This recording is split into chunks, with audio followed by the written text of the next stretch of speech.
I gain a shop that can shift freely between the wasteland and the real world. I fully expect to be torn apart by countless zombies, but the shop actually comes with absolute defense. So I sell worthless instant noodles, bottled water, and sausages at sky-high prices. In this deadly wasteland, I am going to build my very own business empire. Right now, I am holding my burning hot phone, listening to my girlfriend's ice-cold voice, "Milo, we are done." It turns out that in the 3 years since I graduated, I changed jobs 3 times and failed to save a single penny. My girlfriend could not stand my poverty any longer and ran straight into the arms of the trust fund kid Victor. After the call ends, I slump into my chair. Over the past few years, I racked up $350,000 in debt to pay for my parents' treatment. In the end, they still passed away. The debt is still unpaid, and all that is left is this half-dead little shop. But right at this moment, the world spins around me. As the background shifts, I realize I have arrived in the wasteland. Through the window, I see a horde of zombies. The zombies notice the shop that appeared out of nowhere. The very next second, they all charge at me like they have lost their minds. I think to myself, I am done for. But the sound of shattering glass never comes. The door that used to break at the slightest touch does not budge an inch. Just then, a hollow screen appears before my eyes. Current world, apocalypse. Shop status, absolute safety. Dimensional shift, available again in 12 hours. In other words, as long as I stay here for 12 hours,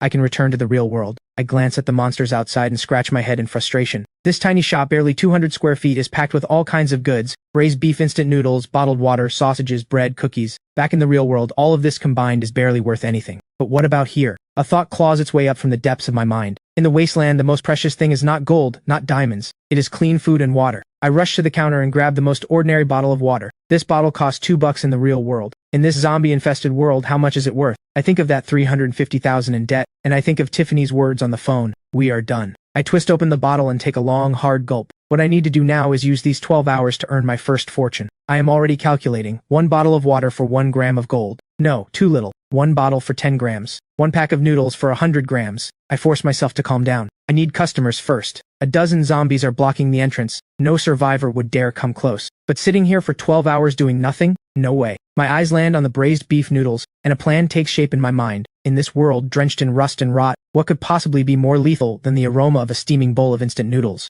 I plug in the power and flip the switch. The kettle starts gurgling. The shop actually has electricity. It seems this system-bound space is completely independent from the outside, a world of its own. The water boils fast, and a rich, overpowering aroma explodes inside the shop. Even I cannot help swallowing hard. But now comes the problem. How do I get this deadly scent to the outside? I certainly cannot open the door. I pace around the shop, and my eyes finally lock onto a ventilation fan. The rich aroma drifts through that tiny vent and out into the deathly silent world beyond. Time ticks by, second by second. The silence outside remains absolute. Just when my patience runs dry, a blast of flame engulfs those zombies in an instant. I watch through the window, on full alert. It is a woman. Her gaze sizes up this shop that sticks out among the surrounding ruins. Interesting. Someone actually dares to run a shop in a hellhole like this. She walks straight toward the entrance, but the next second slams right into an invisible wall. "So you are an awakened too? Is this your power?" A moment of silence. "I am Nightingale." "Milo, what is the price for that?" "Gold." "What era do you think this is? Who even uses that useless stuff anymore?" "My shop only accepts gold." Seeing how firm my stance is,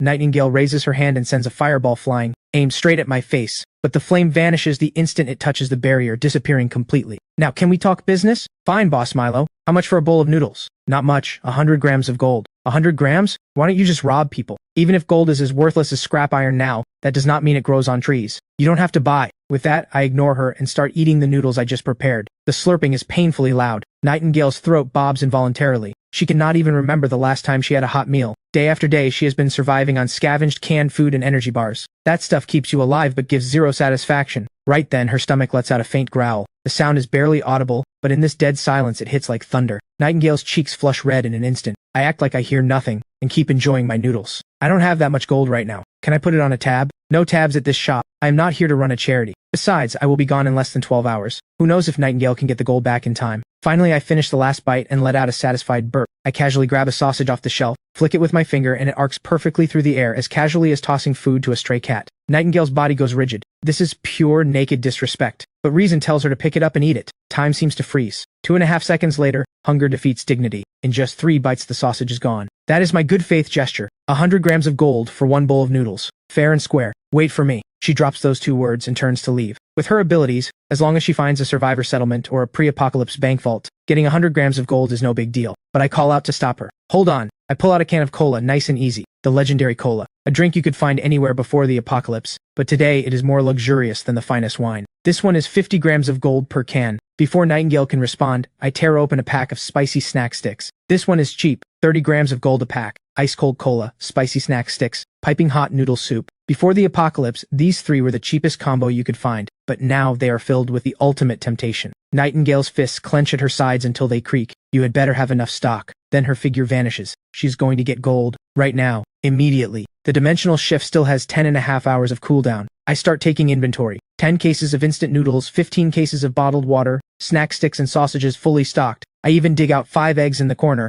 An idea sparks in my mind. A little over an hour later, a loud crash comes from outside. Nightingale is back. She looks a bit roughed up, and she is holding a black bag. 200 grams of gold. Not a gram less. A prompt appears. Allow this item one-way entry into the safe zone. I silently think. Allow. The black bag is lifted by an invisible hand and floats gently down to my feet. Nightingale's pupils contract sharply. This man is even more cautious than she thought. After verifying and counting the goods, I pull out braised beef noodles and ice-cold cola and snack sticks. Then, right in front of Nightingale, I boil another kettle. Finally, I carry that steaming bowl of noodles to the doorway. Just as Nightingale thinks I'm about to hand it over, I suddenly stop and pull an egg from my pocket. I look at Nightingale. Hey gorgeous, want an egg on top? How much? 50 grams of gold. One egg, 50 grams of gold? Why don't you just rob people? You don't have to add it. The eggs at this shop are reserved for special customers. I start putting the egg back. Wait, Nightingale, a powerful flame awakened, has always been the one others bow down to. But today she keeps swallowing her pride. The words "I don't want it" get stuck in her throat and refuse to come out. She reaches into a small leather pouch at her waist. A crystal the size of a pigeon egg rests quietly in her palm. I am out of gold for now. Use this for the egg. I raise an eyebrow, wondering what the heck this thing is. Just as I am about to refuse, a holo screen pops up. High energy signature detected. Item, low tier zombie crystal core. Strongly recommended. Complete this transaction. I had it wrong. I had it all wrong. I have been using the shop the wrong way this entire time. I have been so busy figuring out how to pay off that $350,000 in debt that I missed the shop's true purpose. These crystal cores. In an instant, everything clicks. But I keep a look of disgust on my face. What is this ugly rock? It looks gross. This is a crystal core from inside a zombie's brain. It is essential for awakened training. Gold is not even worthy of being compared. So this crystal is some kind of power resource in this world? What would a shopkeeper like me need it for? Nightingale is shaking with rage. This man is impossible to deal with and blind as a bat. I watch her looking ready to explode and let out a sigh. Fine, fine, you seem sincere enough. I will make an exception just this once. The moment those words leave my mouth, I silently think the command. Collect. The crystal core vanishes from Nightingale's palm in an instant. I do not even glance at it. I just shove the core into my pocket. Then I hand over the deluxe egg-top supreme noodles, along with the cola and snack sticks. She grabs a fork and wolfs it all down, not leaving even the scallions at the bottom. She cracks open the cola and downs it in one go. Only then does she tear open the snack sticks and eat them one by one. Through all of it, I just watch in silence. I will be back. Nightingale drops those words and disappears into the darkness around the corner. After she leaves, I pull out the crystal core. Low-tier zombie crystal core. Can break the human gene lock. Upon use, there is a chance of becoming awakened. If absorption fails, the user will be broken down into base particles on the spot. Success rate, below 1%. My hand twitches and I nearly fling the core away. What the hell? Below 1%? This is not an opportunity. This is a one-way ticket to hell. But the shop pops up a new prompt. Within the shop's range, the player is immune to all forms of damage, including but not limited to physical damage, energy blasts, mental corruption, and genetic collapse. I look at the core in my hand again. For me, this is zero risk, maximum reward. How do I use it? Swallow directly. This thing does not exactly look edible, but remembering how Nightingale summoned fire out of thin air, I swallow it whole. The next second, a violent wave of pain tears through my entire body. I curl up like a shrimp. Second after second passes until the agony finally fades, replaced by raw power surging through every muscle. Is this what it means to be awakened? This strength is terrifying. I copy Nightingale's pose and strike a stance. Fire! Nothing.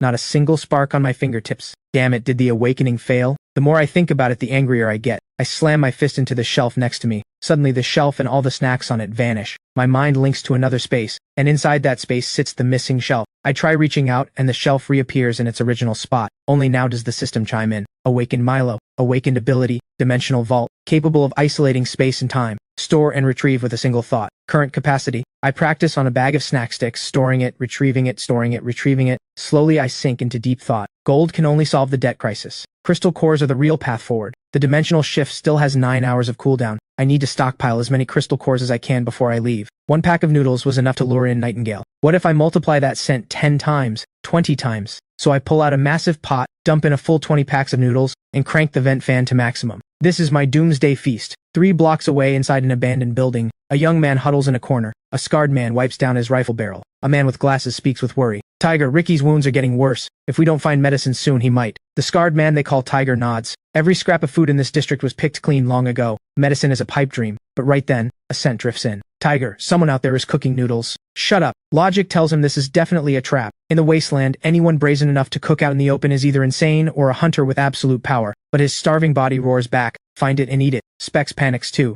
Tiger, we are running out of time. If we are late, there won't even be broth left. Tiger knows better than anyone that if this keeps up, all three of them will starve. A fierce glint flashes in his eyes. Move. They weave through the streets and spot a small shop. A massive electric pot sits right at the entrance, filled with noodles and sausages. I lean against the doorframe, completely at ease. Trap. Definitely a trap. All three swallow hard, but do not dare take a single step forward. Just then, Tiger spots a man hiding behind an abandoned vehicle across the way. The man notices Tiger too, and quickly signals him to keep quiet. Tiger calms down and quickly spots more hidden figures. A shadow lurks in a second-floor window to the left. Metal glints from the trash pile in the alley to the right. At least 4 separate groups have been drawn here by the scent, just like them. From inside the shop, I obviously know people have gathered all around. Hey everyone, been watching long enough? Aren't you hungry? My voice is not loud, but it reaches every hidden ear. No one responds. I fish a sausage out of the pot and pop it in my mouth. I am running a business here. Peace makes profit. I have got noodles, water, and sausages. Plenty for everyone. The man behind the abandoned vehicle finally speaks up. What is the price? Gold or crystal cores?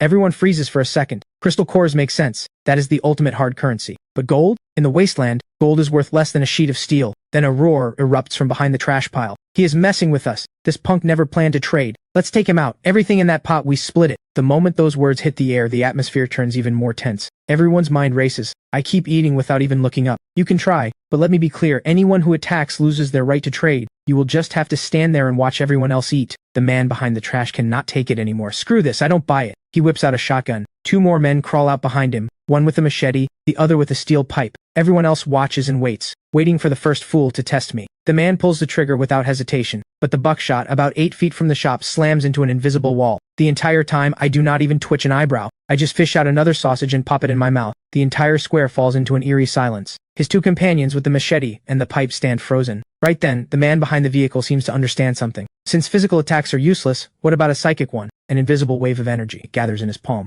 An invisible bolt of psychic force shoots toward me. This is his ability, Psychic Pierce. But when the psychic blast hits the shop, it does not even cause a ripple. Now everyone sees it clearly. Inside this shop, I am untouchable. Tiger's back is already drenched in cold sweat. He is beyond grateful he did not act on impulse. I finally finish the noodles in my mouth and turn my gaze toward the man behind the trash pile. I already said, anyone who attacks loses the right to trade. Does anyone else want to try? Silence falls like death. The tension is so thick it is about to drive everyone insane when the rhythmic click of high heels approaches from the distance. Everyone turns toward the sound. It is Nightingale. Tiger recognizes her. Or rather, in these ruins, any survivor who has lived long enough has heard the name Nightingale. A top-tier awakened who wields flame. Why is she here? You sure know how to make a scene. There are always those who don't listen. I suggest all of you drop whatever ideas you are having. Forget your junk weapons. Even I cannot scratch this shop. Dead silence blankets the square again. Tiger takes a deep breath and slowly steps out of hiding, hands open to show he means no harm. Other hidden figures start emerging too. Nightingale ignores everyone else. She pulls a few items from her belt.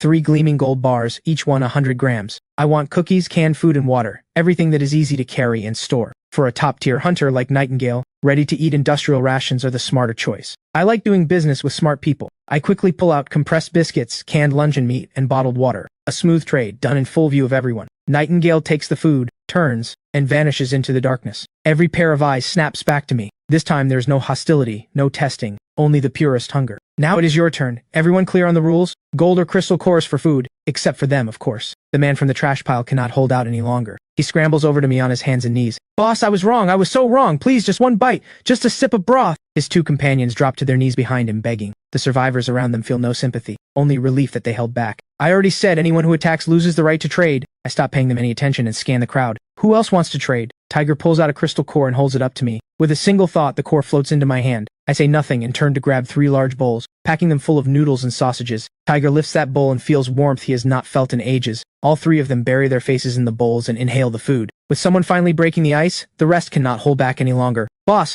I want to trade. Me too. I have got a crystal core. Even the man who launched the psychic attack earlier steps up to me. He silently pulls out 2 crystal cores, not daring to meet my eyes. I accept them without expression and give him a bowl just the same. Once the floodgate of trade opens, there is no closing it. Some bring gold jewelry, others bring crystal cores of all sizes. Soon my counter is piled high with over a dozen cores and the massive pot of noodles is running low. But right then, the 3 men from before completely lose it. If I cannot eat, then none of you will either. He lunges at a scrawny survivor. Noodles and broth spill everywhere. The other survivors who are eating all stop. Every eye turns on the rule-breaking maniac with cold fury. I stop serving and watch the spectacle. Then suddenly a flash of fire shoots out. He does not even have time to scream. His entire body turns to a handful of ash. His two companions follow him in the same breath. In under 3 seconds, all three vanish from the face of the earth. Nightingale steps slowly out of the darkness. I hate people who break the rules. I grab a can of cola from the cooler and toss it to Nightingale. I say nothing and go back to stirring the noodles. Trade continues in perfect harmony. Tiger's group has already finished eating, not a single drop of broth left. More and more people pour in from every corner of the ruins. The shop's shelves empty at a shocking pace. No one complains about the prices. No one causes trouble. Eventually, I sell out every last item in the shop. Nightingale tosses her empty cola can aside and walks up to me. You made a fortune. When are you coming back? No idea. Nightingale gives me one long look, then turns and vanishes into the darkness. After everyone leaves, the square falls completely silent. With a single thought, I open the dimensional vault. Inside sits over 100 kilograms of gold and a full 33 crystal cores. Absorbing crystal cores will bring extreme pain, but I do not hesitate for a second. I swallow every single one. This time it is not just intense pain. It is a pressure beyond imagination, like my body is about to burst. If I were not inside the shop, this energy would rip me apart in an instant. Through the peak of agony, I absorb the very last trace of energy. When I open my eyes again, I see a bug on the ceiling. Its wings beat in what seems like slow motion. I hear the low growl of the zombies outside, smell every trace of blood and damp earth in the air. My senses have been enhanced to an unbelievable degree. I reach toward the shelf beside me and clench my fist in the air. With a faint tremor, the shelf slowly rises off the ground. This is not the dimensional vault. This is telekinesis. I immediately pull up the system holoscreen. Awakened Milo. Ability 1 Dimensional Vault. Current capacity 1000 cubic meters. Ability 2 Telekinesis. Can manipulate objects within 50 kilograms from a distance. I actually unlocked a second ability. For the remaining time, I wait calmly for the countdown to end. As that twisting sensation hits again, I return to the real world. The stench of rust and rot is gone, replaced by the fresh scent of earth and grass. Dimensional shift complete. Current world, Earth. Next shift available in 12 hours. It is still dark outside. I climb back onto my folding cot and sleep for a few hours. At 9 in the morning, I walk into an antique shop at the trade market. Sir, do you buy gold? The owner asks, what purity? Where did you get it? I say nothing and set 2 gold bars on the counter. The heavy thud makes the owner sit bolt upright. He inspects them for a solid 10 minutes before looking up. Top quality. My best offer, 580,000, 700,000. Kid, that is too high. I have got risk on my end and expenses to cover. 700,000. The owner goes silent for a full 30 seconds. Then my account receives a transfer of 700,000. Walking out of the market, I immediately dial the debt collector. Hello? Who is this? Milo. Oh, so you finally call. What, you actually scraped together the money? That is right. Abandoned cement factory number 3, west side of town, 3 in the afternoon. Bring the cash. Come alone. 3 in the afternoon. The cement factory. Bruno stands with 7 or 8 thugs behind him. Seeing me show up alone, he spits out his cigarette butt. Where is the money? Where is the note? Bruno grins. Prices have been going up lately. The boys need to eat too. He holds up 5 fingers. 500,000. I will burn the note right in front of you. I hate people who break the rules. I was going to pay you the full 350,000, but now I am only paying 200,000. My voice is calm, but everyone hears it crystal clear. Bruno's expression freezes. He cannot believe what he just heard. What did you say? 200,000, not the penny more. Get him! A thug grabs a steel pipe and swings it right at me, but instead of blood and broken bones, the pipe freezes 4 inches from my face, caught in my hand like it is nothing. The thug flies across the room as if launched by a catapult. His agonized screams echo through the entire cement factory. Bruno finally snaps out of his shock. Everyone get him! But no matter how many there are, a few elbows from me is all it takes. Within seconds, every thug is on the ground. Bruno is trembling from head to toe, not from anger but from pure fear. Stay away from me! I am warning you, my boss is. The note. Bruno scrambles to pull out a stack of papers. Right in front of his face, I transfer 200,000. It was supposed to be 350,000. Now it is worth 200,000. I tear the note to shreds, turn around, and walk away. That chapter is closed. I have bigger things to do. I head to the used car lot, and before long I'm driving a second-hand van toward the city's biggest wholesale food market. I step inside the warehouse. Before the clerk can even open her mouth, I say, I need 200 cases of instant noodles, 100 cases of sausages, 200 cases of compressed biscuits, 100 cases of canned beef, and 500 cases of bottled water. Stunned by the volume, the staff still gets it ready fast. Why would they question it? The one paying is the one in charge. It takes me the entire day to move everything out. The dimensional shift has 2 hours left. Yesterday was my first trade. Most of the gold was scavenged on the spot from the ruins. To maximize profit, I need volume. I need to partner with the outposts and let them collect the gold. Feeling the power inside me fills me with a strange detachment from my old life. In the remaining 2 hours, I decide to have one good meal and say goodbye to who I used to be. So I drive to the most upscale restaurant in the city. Compared to the luxury cars out front, my van sticks out like a sore thumb. Even the doorman assumes I am here to mooch a parking spot. Sir, this place is. I just pull out a gold nugget the size of a bean and hand it to him. Park it right, park it wrong, and I will break your legs. The heavy weight of that nugget in his hand makes the doorman freeze on the spot. I do not look at him again and walk straight into the restaurant. Soft lighting, well-dressed guests. Everything looks so elegant and relaxed, the polar opposite of the wasteland. Just as I am reading the menu, a woman's voice calls from nearby. Milo? The voice belongs to my ex-girlfriend Tiffany. The man beside her is none other than the trust fund kid Victor. Victor is caught off guard for a second, then wraps his arm around Tiffany's waist and walks over. Well, if it isn't Milo. What happened to your little shop here to apply as a dishwasher? A single steak here costs $3,800. Your whole month's salary wouldn't cover one bite. Too noisy. Tell the head chef to send out his best. Victor feels like he just punched a cloud. Being completely ignored makes him furious, so he raises his voice even louder. Are you deaf? I'm talking to you, but my face shows absolutely nothing. Tiffany suddenly feels like the man in front of her is a complete stranger. The restaurant manager rushes over. Sir, please calm down. You are disturbing the other guests. Victor sees the manager and gets even bolder. Mr. Clark, perfect timing. Since when does your restaurant let just anyone walk in? Letting someone like him sit here is dragging down your standards. Mr. Clark certainly knows who Victor is. He is the son of some real estate tycoon in the city. But Mr. Clark also notices how unusually calm I am. So he replies, firm but polite. Mr. Victor, our restaurant treats every guest equally. Do you have a private room? Mr. Clark immediately bows a full 90 degrees. Mr. Milo, my sincerest apologies. We failed to serve you properly, and it affected your dining experience. He immediately sends a server to escort me to a private room. From start to finish, I do not give Victor so much as a glance. Victor tries to say something else, but Mr. Clark cuts him off. Mr. Victor, please stop causing a disturbance immediately. Otherwise I will have no choice but to have security escort you and this young lady out. Inside the private room, course after course of exquisite food arrives at my table. There was a time when I could not even afford to walk in the door. Now, having tasted it all, I realize it is nothing special. After the meal, I head back to the shop. The next shift is 150 seconds away. The moment the timer hits 0, the noise of the city vanishes, replaced by the dead silence of the wasteland. The 12-hour cooldown has dropped to 11. I suspect that as the number of shifts increases, eventually I will be able to travel back and forth without limits. I sense many eyes watching me. The survivors from last time have already spread the word about the mysterious shop to every corner. The ones showing up now are no longer starving stragglers. They are organized scouts. After about 10 minutes, a figure approaches the shop. A man with a rifle on his back stops at my door. The name is Scorpion. I represent Bedrock Outpost, and I would like to talk. Talk about what? Our outpost needs supplies. Food, water, medicine, weapons, ammo. We want it all. I do not sell weapons. Not a flicker of disappointment crosses Scorpion's face. He clearly expected that answer. He pulls a gold bar from his pocket and sets it on the counter. Consider this a deposit. We want to establish a long-term partnership. We are hoping for a discount. My prices are the same for everyone. Just then, faint movement ripples through the shadows behind him. Scorpion raises his hand in a calming gesture. We are very sincere. I say nothing. I reach toward the canned meat on the shelf and clench the air. The cans float slowly onto the counter. Scorpion's pupils contract sharply. Telekinesis. Before coming here, Scorpion assumed my only advantage was the shop's unbreakable absolute defense. He never imagined I am a powerful awakened myself. 1 case of canned goods, 1 gold bar. We need an exact number. We need to know how much stock you actually have. That is one of the real reasons he came. I let out a quiet laugh and snap my fingers. A mountain of bottled water materializes on the ground out of thin air.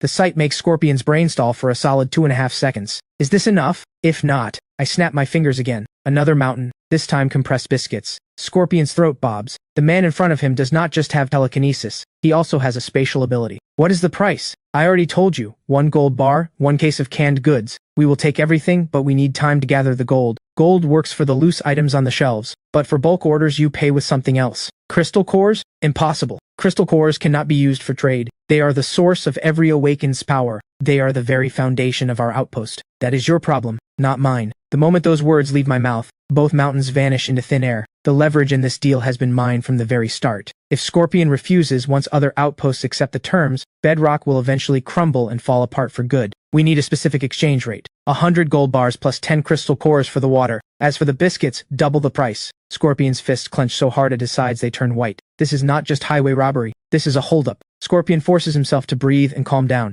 I need to report back to our leader. That gold bar is your fee for asking directions. I nod, pocket the bar. Scorpion says nothing and retreats slowly into the darkness. I go back behind the counter and wipe down the already spotless surface unhurried. 10 minutes later, 3 figures step forward. A middle-aged man wearing glasses flanked by 2 soldiers. Hello, shop owner. My surname is Keen. Everyone calls me Professor Keen. I am from Lighthouse Shelter. I say nothing and simply watch him. From an economic standpoint, your current model is unsustainable. Once the outposts lose too many crystal cores, they will inevitably collapse. And then who will you sell to? then whatever is left becomes even more valuable. The smile on Professor Keen's face freezes solid. I do not care about the system or the future. The only thing that matters is that I set the prices. Right then, Nightingale steps out of the darkness. A crystal core drops onto my counter. Without a word, I pull out a self-heating rice meal, a can of beef, and 2 bottles of water. Nightingale takes the goods, turns and walks away. The entire exchange happens in silence. Professor Keen's so-called rational analysis has just become the biggest joke of the day. 100 gold bars plus 10 crystal cores. We will take the water. Deal. But the price just went up. Your little lecture wasted 3 minutes of my time. So now it is 15 crystal cores.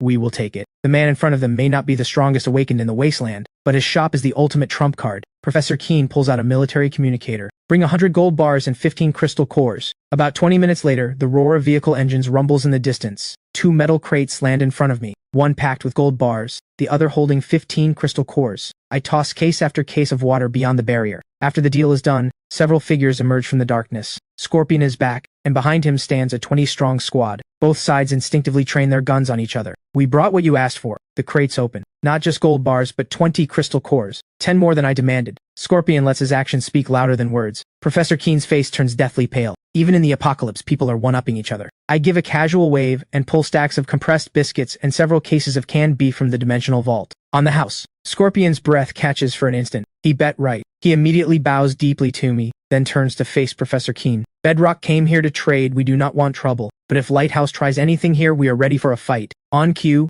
every gun behind Scorpion chambers around. The Lighthouse soldiers squeeze out a few words through gritted teeth. We are leaving. I watch it all in silence. Fascinating. One faction built on technology and knowledge. Another built on brute force and discipline. Bedrock. After Lighthouse leaves, Scorpion bows once more and pulls out fast. These 2 deals net me another 100 kilograms of gold. The quiet does not last long. This time 3 convoys roll in from different directions. Zombie shrieks erupt from every direction. All 3 factions give the order almost simultaneously. Open fire. Heavy machine guns and assault rifles crack on one side while awakened hurl fireballs and ice spikes on the other. After the last zombie drops with a headshot, the square settles into a fragile calm. Boss Warax has something to say. Arc Shelter is here with full sincerity too. Line up. Start over there. Warax runs this whole East District. Since when do we wait in line? Boss, what are you trying to say? We came here with respect and cleared out the zombies for you. I said, line up. If Warax does not follow the rules, I will not sell you a single thing. Warax still carries weight in this East District. Making friends with us would not hurt. I do not care about one more friend or one less. Either follow the rules or leave. Line up? Where does that leave Warax's reputation? The bald brute lets out a growl as if he has made up his mind. He turns to his men and waves hard. Bring the crates up front. I am buying first today. 2 Warax members haul a heavy metal crate forward.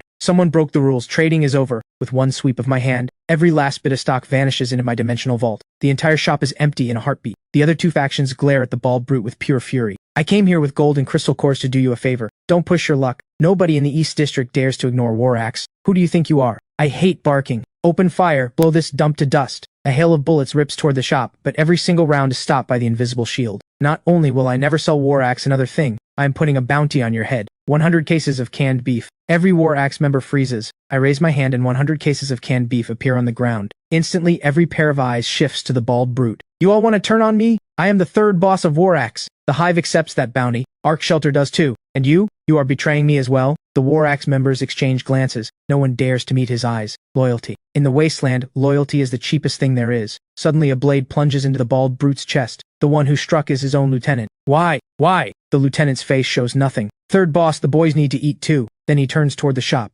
We took him out. This deal belongs to Warax. I already said I will not sell Warax a single thing. They killed their own 3rd boss with their own hands and got nothing in return. However, if these people are no longer Warax members, I only refuse to trade with Warax. As for anyone else, that is a different story. My name is Vera, Supply Chief of Arc Shelter. On behalf of Arc, I formally invite all of you to join us. The Hive also welcomes capable allies. The lieutenant's mind races. We will join Arc. Binders behind him lower their weapons in unison, pledging allegiance. I lean against the counter and give a casual wave. The mountain of 100 cases of canned beef settles right in front of the lieutenant. The lieutenant knows how to play the game. He walks up to Vera and says, Chief Vera, we are grateful for Arc's protection. These canned goods are a gift to you as a token of goodwill. The Hive crew watches with envy, but they do not dare get any ideas. This time no one raises a single objection. Vera takes her place behind the tiled step. The lean man from the Hive silently lines up behind her. What do you need? Compressed biscuits, water, and noodles. 2 crates pop open. Inside are 50 gold bars and 20 crystal cores. After the deal is done, she is in no rush to leave. Boss Milo, do you take pre-orders?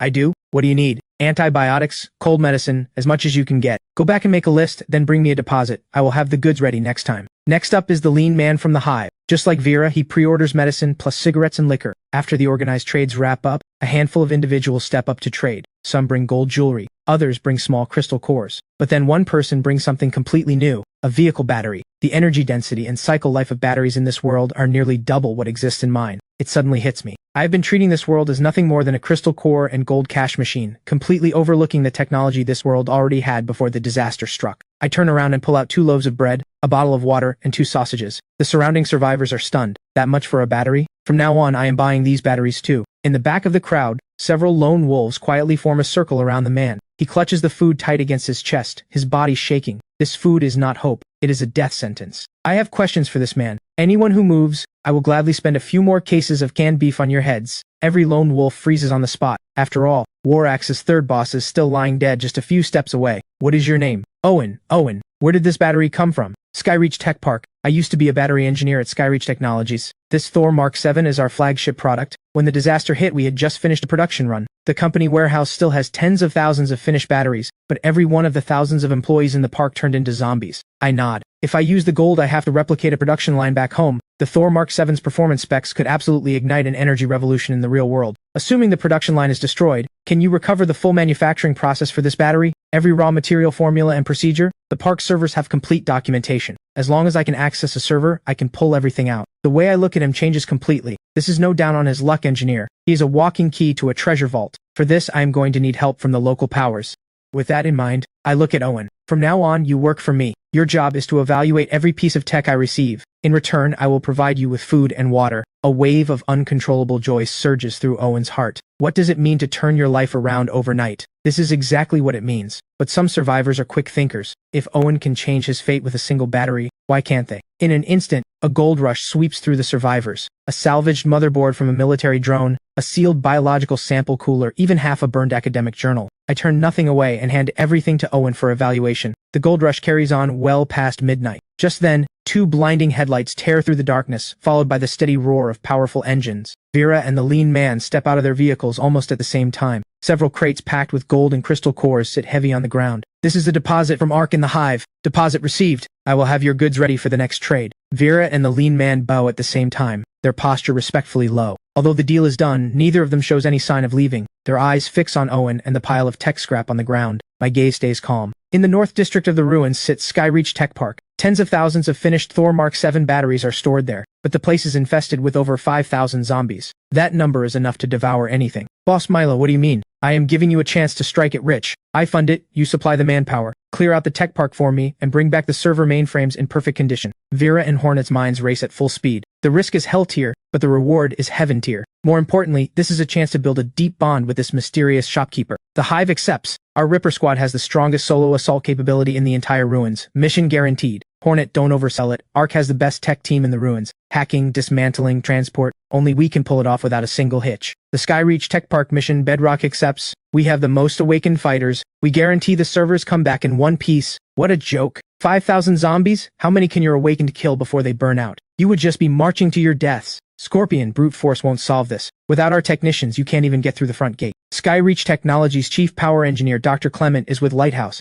No one knows that place better than he does. The moment those words land, Vera, Hornet, and Scorpion all change color at once. Lighthouse has been holding an ace this whole time. Enough. I don't care if it is Ark, Bedrock, or anyone else. I only care about results. If a single server gets damaged, if I don't get what I want, none of you will ever trade so much as a grain of rice from me again. The faces of all 4 representatives drain of color. My words are that direct, that merciless. Bedrock agrees to cooperate. With the first to agree, the other 3 factions quickly follow suit. The 4 most powerful factions in the ruins forge an unprecedented alliance. A terrifying force of nearly 100 awakened and several hundred elite soldiers is born. I point at Owen. He goes with you. Bring him back without a single hair out of place. Rest easy, Boss Milo. We guarantee Mr. Owen's safety. This operation has one more potential risk, Warax. Their third boss died right here. Ragnar holds a grudge over the smallest slight. He will never let this go. Warax may not match them in strength, but if they focus on sabotage, any disruption during a battle against thousands of zombies could be catastrophic. Every pair of eyes locks onto me. One captured Warax grunt is worth 10 cases of canned beef.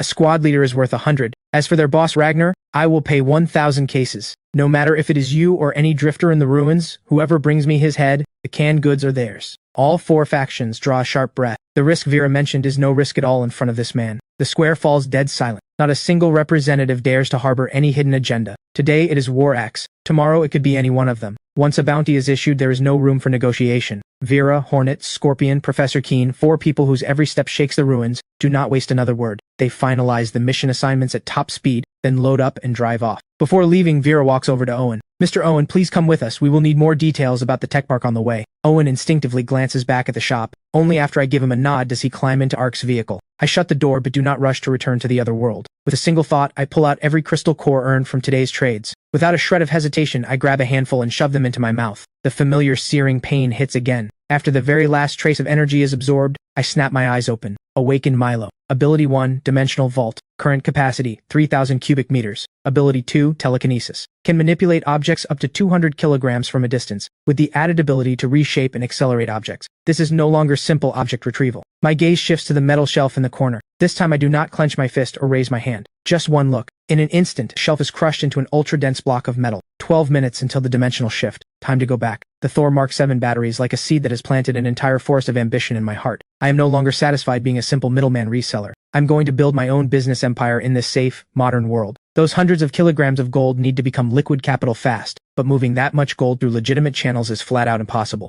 A name surfaces in my mind, Bruno. That lone shark thug must have connections to this city's underground. Using him as a bridge is the most efficient and safest option right now. Once the funds land, the plan is to load up on supplies like mad, fill every inch of the 3,000 cubic meter vault in the shop, then register a tech company and get the framework in place to receive the technical data from Skyreach Tech Park. My thinking is razor sharp. Every step points toward that massive goal. The dimensional shift is ready. With a single thought, the familiar weightlessness wraps around me. Dimensional shift complete. Current world, Earth. Next shift cooldown, 11 hours. Outside the window, the city glows with neon lights and rushing traffic. Compared to the ruins just seconds ago, it feels like 2 entirely different universes. This extreme contrast only makes me more certain. I must hold on to this power with everything I have. Back on Earth, I do not leave the shop right away. Instead, I lie down on the bed. The surge in mental power has drastically reduced my need for sleep, but a few hours of rest still brings the body back to peak condition. When I open my eyes again, it is 11 in the morning. After a quick lunch, I dial Bruno. Hello? Who is this? Milo. Milo. Boss, what can I do for you? I have some product I want to move. Boss, if you don't mind me asking, what kind of? There is a bit of risk, but not much. Same cement factory as last time, come alone. Got it. I will be there on the dot. Soon, it is 3 in the afternoon. Same cement factory, but this time I am the one sitting on the couch. Bruno arrives right on schedule. He barely dares to breathe in my presence. Boss, what are you looking to move? I casually pull a gold bar from a burlap sack. Bruno's pupils contract slightly. A 500-gram gold bar. Valuable, sure, but any decent gold shop could handle it. Just as he thinks that, I pull the sack open wider. It is packed with gold bars. Bruno freezes on the spot. His mind goes blank. That is not one bar. It is a pile. 20 bars, 500 grams each. Bruno starts shaking uncontrollably. 20 bars at 500 grams each. That is 10 kilograms. Did someone rob a gold vault? Or hijack an armored truck? He thinks back to what I said on the phone. Not much risk. Not much risk? The moment you touch this stuff, it is express delivery to the guillotine. A case this massive, he would not even dare dream about it. Boss, are you trying to get me killed? Can you handle it or not? Bruno goes silent. He desperately wants to say he cannot. Wants to say he is not worthy. He does not dare meet my eyes. In his mind, he has already labeled me as someone utterly terrifying. You can't even move this much gold? You call yourself a loan shark and you can't handle this? Sir, a case this big, I really can't touch it. Relax, this gold is clean. Not a single mark on it. I just can't be bothered to sell them off one by one, you get me? Sir, can I make a call? Check with some people? I wave my hand. Bruno looks as if he has been granted a pardon. He does not even dare step away to make the call. He even puts it on speaker. Hey Bruno, what's up? So, has there been any big gold heist around our turf lately? The guy on the other end sounds confused but answers honestly. What kind of case? There are cameras on every corner these days. Who would dare? Did you hit the jackpot or something? Looking to buy gold? After getting his answer, Bruno feels like a weight has been lifted. He hangs up and looks at me with completely different eyes. Sir, there is no way I can move this much on my own, but I know someone who can. I wave my hand again. Bruno dials another number with trembling hands. What is it? Sylvia, it's Bruno. I've got a big player here with a batch of gold to sell. Serious volume. How much? T10 kilograms, and there's more after that. This time the silence on the other end drags even longer. Half an hour, the usual place, I will inspect it personally. 30 minutes later, we arrive at a private club. Sylvia is a woman in a fitted silk dress. She gestures for me to take a seat. I do not hold back. I stride over and sit down, then drop the sack onto the table. The woman called Sylvia does not pause her tea pouring. Only after sliding the cup in front of me does she finally speak. And you are? Milo. Mr. Milo, may I see the goods? I nod. After the bag is opened, 10 gold bars sit there quietly. Sylvia's technique is razor professional. She examines them for a long time, murmuring to herself. 999 purity, full weight, standard gold bars. Finally she looks up at me. Mr. Milo, A batch this size? Where did it come from? I pick up the teacup and take a quiet sip. Mr. Milo, it is not that I don't trust you, but this business has its rules. 10 kilograms is not a small number. I need to know. She studies my expression as she speaks, but I say nothing. I just glance at Bruno. He gets the message instantly and hurries out of the room. Then I pull a gold bar from the bag. Under Sylvia's watchful gaze, I squeeze gently. The gold bar bends in my hands like putty. Someone with this kind of power has no reason to deal in stolen gold. She takes a deep breath and names her price. 700 per gram, 10 kilograms comes to 7 million. I neither accept nor refuse. What is the maximum volume you can handle? Sylvia's expression wavers for just a moment. She is calculating the absolute limit of her entire network. Mr. Milo, if the goods are all this clean, I can move 50 kilograms a month. That is 35 million per month. Too little. I slowly hold up one finger. 100 kilograms, 1 ton. The composure on Sylvia's face finally shatters. Mr. Milo, are you joking? 1 ton of gold at today's market rate is nearly $1 billion in cash flow. My network simply cannot absorb that. It is impossible. Not a single private channel can move a ton of gold in 1 month. This is no longer about money. This is declaring war on the entire modern financial regulation system. And billions in capital movement will absolutely attract attention from above. Of course, I have already considered this. So what if I don't need it all converted to cash? You mean? An asset swap. I need an industrial park or a battery manufacturer. This completely unexpected answer stuns Sylvia. She never imagined I was selling gold not for a life of luxury, but to build real industry. A terrifying being who can crush gold bars barehanded and produce a ton of gold every month actually wants to become an industrialist. This is no longer a deal. This is a capital operation on a scale she cannot even fathom. Mr. Lin, this has completely exceeded my authority. I need to report to my superior. I wave my hand once more. Sylvia dials the phone. Sir, it is Sylvia. There is a deal, a big one. The product is gold. Very clean. The volume. At this point, she glances at me. I currently have 300 kilograms on hand. The client can supply 1 ton per month. He currently has 300 kilograms ready to go. After the call ends, Sylvia has gone from the one running the deal to a pure messenger. Mr. Milo, my boss wants to meet you in person. Tomorrow evening, 7 o'clock, same location. I nod and point at the gold. Move these first. As a show of good faith, we can offer 800 per gram for this batch. In less than 5 minutes, my account receives 8 million. After the deal is done, Sylvia personally walks me out, all the way until I drive off in my van. After I leave, Bruno sidles up with a grin. Sylvia, so how did it go? That mister. From now on, regarding Mr. Milo, do not ask a single question. Whatever he tells you to do, you do it. If something goes wrong, nobody can protect you. I do not go back to the shop. Instead, I head to the wholesale center. The salesperson from last time spots me and rushes out to greet me. Boss Lin, you are back. What can I get you this time? Follow this list. Every item 10 times the quantity. The manager glances at the list. His hands tremble. Absolutely, we will get it done. After paying 2 million in goods, I make trip after trip back and forth, until more than half the dimensional vault is full. But I have something even more important to handle. A simple box of antibiotics in that broken world is worth far more than gold. I drive to the city's pharmaceutical wholesale district. I skip the flashy storefronts and instead walk into a small shop tucked in an alley. The middle-aged man inside glances at me. Prescription or hospital purchasing license? Neither. Then I can't sell. But I just pull out my phone and open my balance. A long string of zeros hits the man's eyes. Amoxicillin, tourniquets, gauze, iodine, saline solution. I will take everything you have. The man's breathing completely stops. What do you need all this for? You only need to answer one question. Are you selling or not? He lowers his voice, takes a deep breath. The warehouse is in the back. Follow me. 30 minutes later, my van is stuffed with medical supply crates. Over 1 million wired out. Next stop, the hardware district. Diesel generators. This model. I want 20 units. Solar power banks and matching storage batteries. I will take them all. Wrenches, pliers, welding machines. Yes, do not unbox them. Load them by the crate. Last stop, fuel. I cannot buy through official channels, but Bruno gave me an address. A private fuel depot hidden on the outskirts of town. When the owner learns I want hundreds of barrels of gasoline and diesel, he practically wants to adopt me on the spot. The millions I spend this time will come back 1,000 times over in the other world. The dimensional shift still has half an hour of cooldown, but I decide to hold off. After all, shifting now would put me there at night. I plan to adjust the timing. Arriving in daylight is ideal. Morning comes. I open my eyes at exactly 6 in the morning. The familiar weightlessness instantly wraps around me. Dimensional shift complete. Current world, the apocalypse. Next shift cooldown, 10 hours. The moment I open the door, a group of lone survivors rushes up. Boss, I have got a battery. In his hand is a Thor Mark 7 battery. The next second, the battery vanishes, replaced by bread and bottled water. Over the next hour, survivors swarm in nonstop.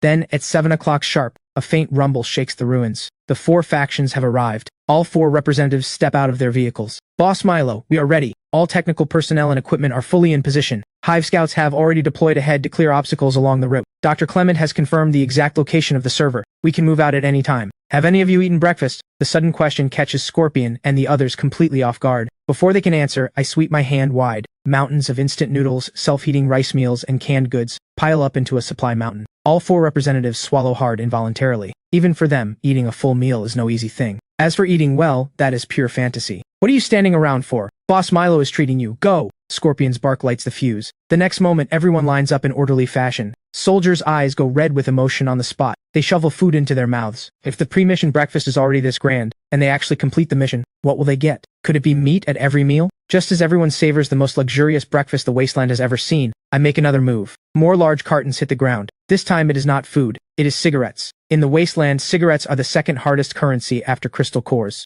Hand them out. Regular soldiers get 2 packs each, awakened fighters get a full carton. This is not ordinary supplies. This is a spiritual luxury. This single move is more powerful than any pre-battle speech. It does not just fill their stomachs, it soothes their wired nerves. Just when everyone thinks that is all, I raise my hand again. This time it is several black cases stamped with technical markings. Professor Keene rushes forward and cracks open one of the cases. Inside are reconnaissance drones. The other cases hold matching tactical radios. Interference-resistant, ultra-long battery life, thermal imaging. With these, we can avoid 90% of the danger before it even gets close. Scorpion, Vera, and Hornet crowd around. Their breathing turns heavy. In the past, they could only send scouts to risk their lives on recon. Communications were basically just shouting. This is a total game changer. Bellies full, every fighter's morale is at an absolute peak. Move out! The roar of engines merges into a steel flood that shakes the ground itself. The 4 factions of the ruins roll towards Skyreach Tech Park. Bedrock's heavy trucks lead the charge at the front, using reinforced rams to tear through abandoned vehicles blocking the road. Ark's convoy holds the center. Vera monitors the surroundings from her vehicle via drone, calmly coordinating each unit's route. The Hive's motorcycles, led by Hornet, patrol both flanks. Lighthouse's transport trucks hold steady at the rear, protecting Professor Keene, the tech team, and Dr. Clement. Just then a Hive scout's voice crackles over the radio.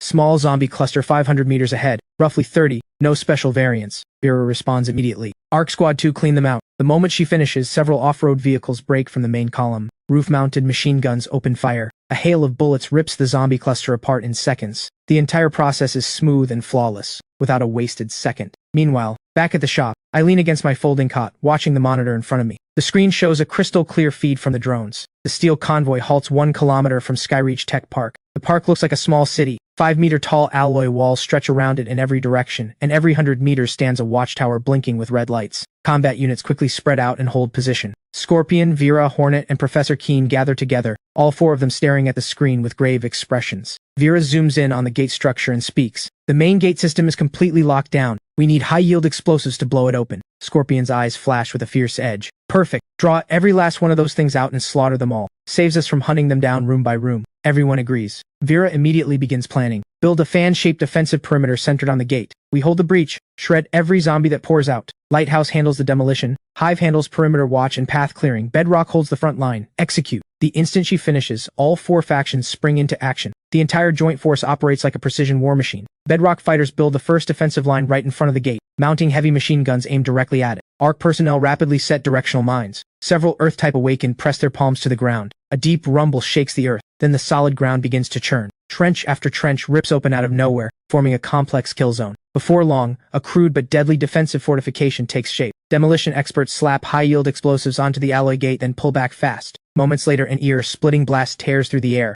In that instant, a massive breach rips open in the gate. The entire field falls into dead silence for several seconds. Then suddenly, countless shrieks pour from the breach. A dense sea of zombies floods through the opening and charges the defensive line. Open fire! At Vera's command, the heavy machine guns erupt in a blaze of fire. Riflemen in the rear open up with concentrated volleys. The wall of bullets tears through the zombie tide, but the sheer number is overwhelming. Countless zombies use fallen bodies as cover and keep charging. In the blink of an eye, they reach the forward perimeter. In barely 10 seconds, the trenches are packed with corpses. More zombies stampede across the bridge of bodies. Right then, the directional mines detonate. A massive blast wipes a huge swath clean in an instant, but fresh waves of black flood fill it right back in. Scorpion roars, "Hold the line!" He grabs a light machine gun himself and pours fire into the tide. Behind him, Bedrock soldiers hold the line with everything they have. On my monitor, blood and carnage fly everywhere. Everything is under control. I watch it all without expression, raising my hand to steer a drone over the entire tech park. Inside, the zombie density is thinning out. Just then, Nightingale's figure appears at the corner. Behind her stands a group of awakened. They eye the shop's fully stocked shelves with naked greed and longing. Nightingale stays perfectly composed. She looks me straight in the eye and gets right to it. "I heard you are hitting Skyreach Tech Park.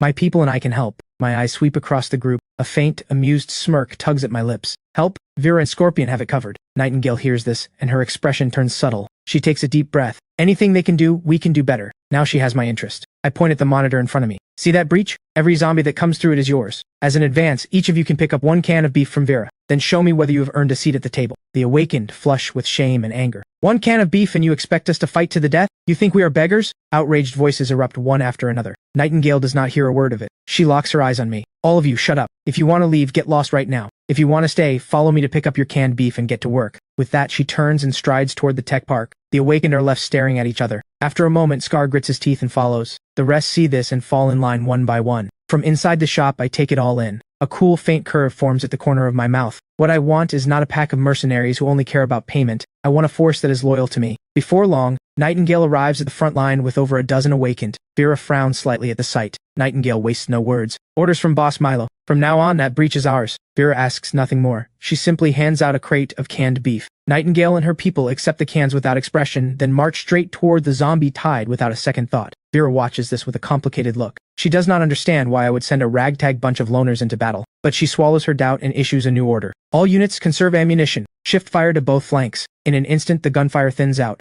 A deadly gap opens in the front line. Countless zombies surge toward the opening. Scar lets out a beastly roar at the sight. He transforms into a hulking humanoid beast over 2 meters tall, charges headlong into the tide, and sends over a dozen zombies flying on impact. The others join the fight. All kinds of awakened abilities explode across the battlefield. But the problem becomes painfully obvious almost immediately. Every awakened is fighting solo. Zero coordination. Their attacks are savage and effective, but their defense is full of holes. Zombies keep slipping through the gaps, and the soldiers behind them have to pick off each one. Nightingale stands at the rear the entire time, watching with cold eyes. Before long, signs of collapse begin to show. Only then does she move. She slowly raises her right hand. An otherworldly flame lotus blooms silently in her palm, radiating a spine-chilling aura of pure destruction. Fall back! The awakened scramble backward in a frenzy. The next second, Nightingale steps forward and gently pushes the flame lotus from her palm. The lotus drifts free, floating lightly toward the center of the tide. The instant it touches down, it erupts into a firestorm that completely engulfs everything within dozens of meters. Over 100 zombies are reduced to ash in the blistering heat. Moments later, the flames die out. Everyone stands frozen, jaws dropped. I watch the monitor and crack a smile. Nightingale is interesting, strong enough,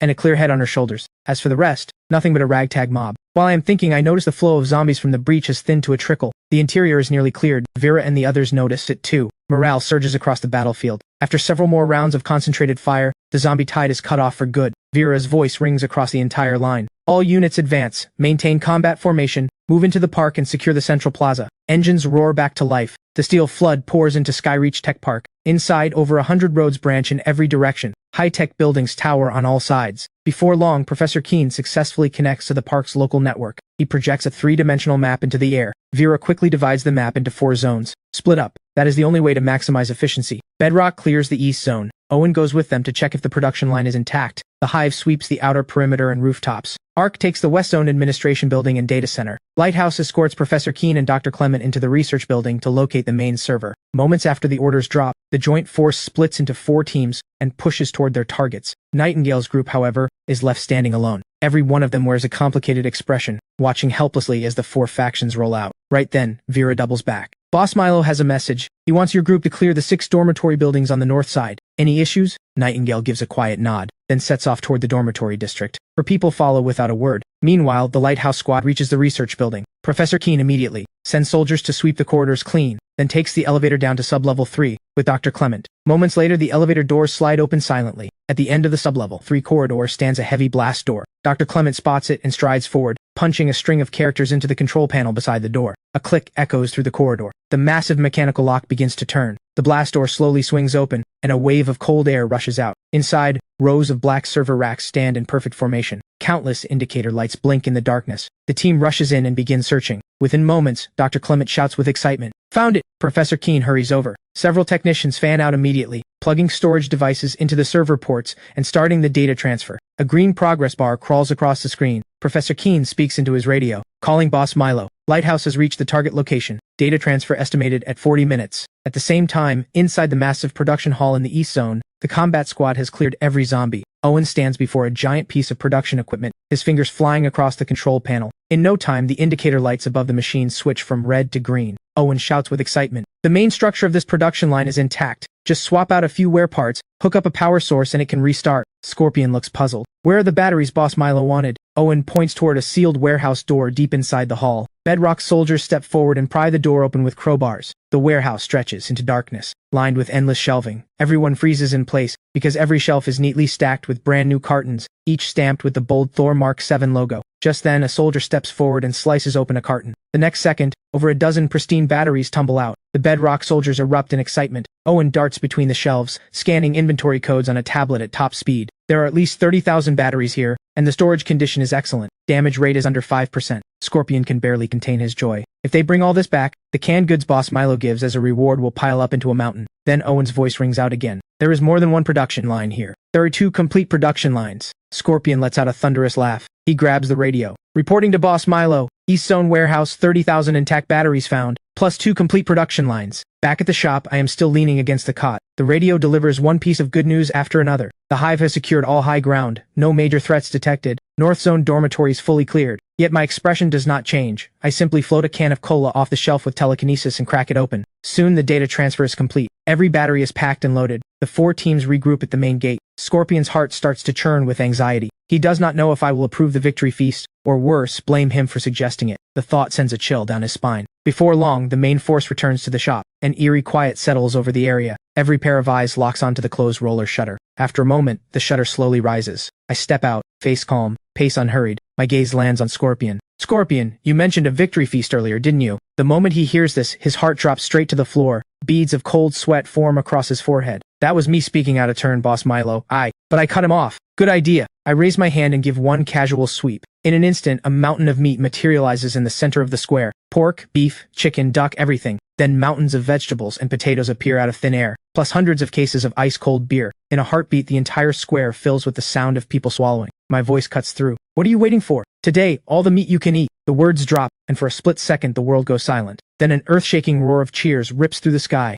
The soldiers cannot hold back any longer. They charge toward the mountain of meat. Moments later, Bedrock fighters set up grills and light the charcoal. Our crews start washing vegetables. Hive scouts fan out around the perimeter, standing guard for the feast. Minutes later, the rich smell of grilled meat fills the entire square. People eat barbecue, drink beer, as if the world has gone back to the way it was before everything fell apart. And Nightingale stands at the edge of the crowd, watching me as I calmly take it all in. In this moment, she suddenly understands. What I offered was not an insult. It was not charity. It was a choice. Keep fighting as a lone wolf over scraps or submit to the lion and feast at his table. I lean against the doorframe, sipping my cola. Suddenly, Scorpion rushes over, face flushed with emotion. He bows deeply. Boss Milo, from this day on, Bedrock will be your most loyal ally. My life is yours. I say nothing. I just crush the empty cola can in my hand, toss it into a trash bin 10 meters away, and speak calmly. Follow orders and there will be meat at every meal. Then I turn and walk back into the shadows of the shop. Those words hit like a shot of adrenaline straight to the heart of every single person there. My presence blankets the entire square. The celebration goes on. Vera, Hornet, and Professor Keen sit around a makeshift table. They know full well that from today on, the rules of the ruins have changed. A long time later, the charcoal dies down. The meat mountain has been picked clean. Then the roller shutter rises silently. I step out once more. Every pair of eyes snaps to me. I simply raise my hand and sweep. Mountains of supplies materialize across the square in an instant. Not just crates of compressed biscuits, but countless neatly stacked cases of canned luncheon meat and cartons of cigarettes.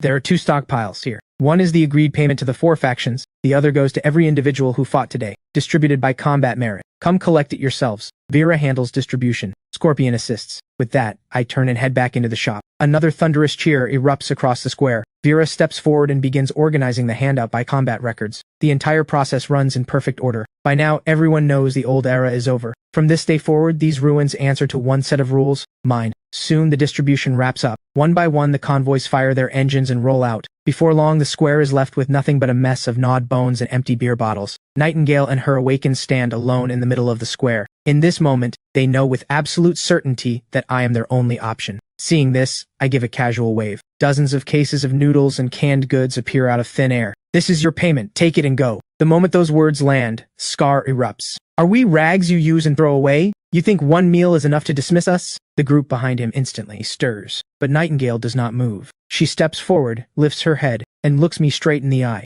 We want to stay and work for you. The tech park is empty now. It won't be long before scavengers from the ruins come sniffing around. Without guards, all that equipment and those supplies will be stripped clean within a day. The 4 factions have gone back to rest. They won't be back anytime soon. We are the only ones who can get to the park right now. The awakened behind her fall silent, exchanging glances. A faint curve appears at the corner of my mouth. In that case, you are no longer free awakened. From this moment you are my first direct action squad. Codename Nightblade. You are the captain. My voice carries an authority that allows no argument. Nightingale gives a quiet nod. I raise my hand again. The next second, a brand new diesel generator lands on the ground, with several barrels of diesel beside it. Then a compact reconnaissance drone and a control tablet appear, followed by over a dozen brand new military radios. This is your gear. Now take your payment and equipment and move out to the tech park immediately. Set up the dormitory district as a temporary base. If so much as a rat sneaks in, I want a report. Everyone stares at the gear, eyes wide. Even Nightingale cannot fully suppress a flash of excitement. She whips around to face her team and barks, "Everyone, inventory the supplies, prepare to move out."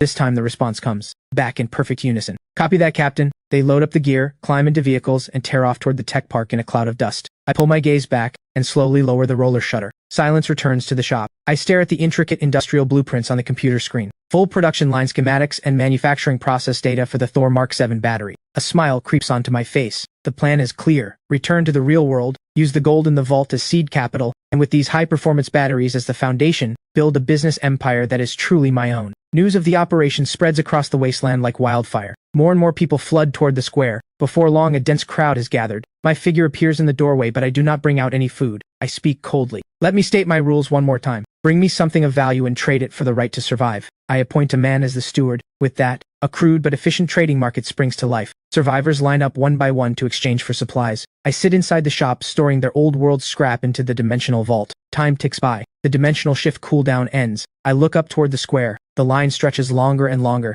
snaking several hundred meters into the distance. Seeing this, I tell the steward, "Trading ends at 5 o'clock sharp." Not a second later, the steward jolts, then bellows at the crowd with everything he has. "Boss Milo has spoken. Trading ends at 5 sharp. If you don't make it today, come back early tomorrow." I nod with satisfaction. This steward handles things well. A man with real potential. I pick up the radio and call Nightingale. "Send 2 people here. After trading ends, take the steward to the tech park and set him up with a place to stay." The steward trembles all over with excitement. He immediately turns toward the shop and drops to his knees, bowing 3 times. I shift my attention back to the computer and go through the data one more time, line by line. At 5 o'clock sharp, trading ends. The 2 Nightblade members Nightingale sent have already arrived. The survivors file out. No one dares cause trouble. Soon the square falls silent again. With a single thought, the air around me begins to warp. A blurred vortex appears before my eyes. In the blink of an eye, I am back in the real world. 2 hours remain until the meeting with Sylvia's boss. I head straight to the most upscale mall downtown and walk into a top-tier men's boutique. Half an hour later, I step out in a tailored charcoal gray suit. In this moment, I am no longer the shopkeeper. I am a man of power. 7 in the evening, tranquil tea house. A white box truck is parked outside the front entrance. I step down from the driver's side. Sylvia is standing at the door to greet me personally, but I walk past her without a word, move to the rear of the truck, and pull out 2 metal crates. The corners of the crates are slightly bent from the sheer weight. Seeing this, Sylvia's pupils contract sharply. 300 kilograms of gold split between 2 crates. Each one weighs over 300 pounds. Yet, he carries one in each hand without breaking a sweat. Sylvia takes a deep breath, forces down the shock, and steps aside to lead the way. The boss is waiting. She leads me through the front gate. I sense several cold presences lurking in the shadows of the courtyard, like a nest of coiled vipers. Soon, Sylvia brings me to a study deep inside the main building. A mahogany desk sits at its center, surrounded by walls of books. An elderly man sits behind the desk, absorbed in a thread-bound antique book. Sylvia bows deeply. "Mr. Tang, Mr. Milo has arrived." Mr. Tang closes the book. His gaze settles on me. I look back at him with equal calm. Then I set both crates down hard on the mahogany desk. The entire surface groans under the impact. 300 kilograms, inspect them. Mr. Tang's eyebrow twitches upward. He does not touch the crates. He simply picks up the desk phone. Soon there is a knock at the door. A middle-aged man wearing gold-rimmed glasses enters the study, carrying precision testing equipment. He lifts the lids. Gold bars sit in perfect rows inside. He begins sampling and weighing them one by one. The inspection finishes quickly. Mr. Tang, 600 bars. Total weight, 300 kilograms. Purity, all verified. Mr. Tang waves his hand. The man and Sylvia exit the room together. Mr. Tang interlaces his fingers on the desk. "I can give you 246 million for this gold." Sylvia tells me you want a battery company. He pushes a tablet toward me. 3 company profiles fill the screen. I do not even glance at them. "Give me Novastar Technologies." The next second, Mr. Tang's pupils contract sharply. Novastar Technologies has nothing of value beyond its factory building and a broken-down production line. It is even located in the suburbs. Clearly, all I need is a legal shell. Mr. Tang wastes no more words. He picks up the phone. "Legal department, prepare a full equity transfer agreement for Novastar Technologies. Finance department, set up a project team immediately. Process this gold through the cleanest channels available." The call ends, and multiple departments kick into high gear. In less than an hour, the contract arrives. I grab a pen and sign my name without hesitation. Mr. Tang stares in disbelief. He never expected me to skip the terms entirely and just sign. But I look at Mr. Tang, my gaze perfectly calm. Now I own this company. I want Novastar Technologies' complete employee roster, including positions, salaries, and all disciplinary records. Also freeze every company account immediately. Seal all physical assets. Without my order, nothing leaves the company. Lastly, notify everyone, 9 o'clock tomorrow morning, all hands meeting at the factory. Anyone late or absent is automatically terminated. I will have people handle it exactly as you said. The acquisition price for Novastar is 180 million. How would you like to handle the remaining gold? I hand over a note. I need 5 million in cash. The rest, please hold it for now, Mr. Tang. Once I finish the internal cleanup, transfer it to the company account. Mr. Tang looks at me with a knowing smile. He finds me more unfathomable by the minute. Before long, Sylvia wheels in a small cart. 2 black cases sit on top. Mr. Milo, here is your 5 million. I nod, stand up, give Mr. Tang a slight nod, then grab the cases and walk out. Shortly after I reach the front gate, I toss the 2 cases onto the passenger seat and start the truck. It pulls away into the distance. Back in the study, Sylvia speaks. Are we really going to partner deeply with Mr. Milo? His background is far too mysterious. His methods are ruthlessly aggressive. Our records show his life history was completely ordinary, yet in the span of a few days he has amassed unimaginable wealth. Mr. Tang slowly turns around. His expression is calm. Destroy every piece of information we have gathered. Leave nothing. From now on, no one under us is to investigate Mr. Milo in any way. Violators will be dealt with by house rules, and if Mr. Milo needs anything, meet it at any cost. Sylvia's eyes sharpen. Understood. The next morning at 8:45, several hundred employees gather in the Novastar Technologies factory floor. Everyone whispers nervously. Every face is painted with anxiety and speculation. Just then, an engine roar approaches from the distance. Every pair of eyes snaps to the factory entrance. I walk straight into the crowd holding a folder. Under my gaze, the chatter dies instantly. I open the folder and call over the Novastar board director. You have 10 minutes. Pack your personal belongings and get out. The entire floor freezes. Blood rushes to the director's face. Have you lost your mind? Who the hell do you think you are telling me to get out? Just then, the chief engineer steps forward to plead. We may not have commercialized yet, but we have made breakthrough progress in materials and design. Just give us a little more time and funding. But I cut him off. Your project ran for 3 years. It burned through every cent of the company's research budget and government subsidies, totaling 78 million. The battery samples you produced fell below market standards with severe thermal runaway risks. Your technology is worthless. The engineer nearly collapses. You don't understand anything. You are destroying Novastar. But I respond coldly. Novastar would only die in your hands. I will lead it to a rebirth and turn the entire battery industry upside down. The moment those words land, everyone exchanges stunned looks. Doubt and unease begin to spread. Seeing this, I continue. I call out several executives one after another and lay out the evidence of their embezzlement, item by item. Only now does the crowd realize I am not here to negotiate. I am here to settle accounts. As I finish reading the last name and its crimes, the executive team's arrogance evaporates completely. The threat of prison hangs over every single one of them. Even the director's face drains of all color. But it is not over yet. I keep calling names. My voice cuts like a frozen blade. From the production line to the warehouse, even the logistics team, every person named has been cutting corners and slacking off. Faced with undeniable records, not one of them can utter a single word of defense. They can only slink out the door under the contemptuous stares of their former colleagues. 10 minutes later, nearly a fifth of the workforce is gone. Those who remain are dead silent, not daring to breathe. The air is thick with an intensity no one has ever felt. I close the folder. Then, under everyone's gaze, I bring a briefcase from the truck and drop it in the center of the factory floor. I pop it open in front of everyone. Inside are rows upon rows of neatly stacked red bills, 5 million in cash, laid bare for all to see. I speak plainly. This money is for you. What those people stole and skimmed is far more than this. Starting today, everyone who stays gets a 50% raise. All back pay the director owed will be settled before we reopen. Now everyone line up. Each person receives a 10,000 bonus. The words drop, and the floor falls silent for a heartbeat. Then a volcanic eruption of cheering shakes the building. Every trace of doubt and fear burns away in an instant. A long line forms in front of the briefcase. Every person who receives their share bows deeply to me. However, one discordant voice cuts through.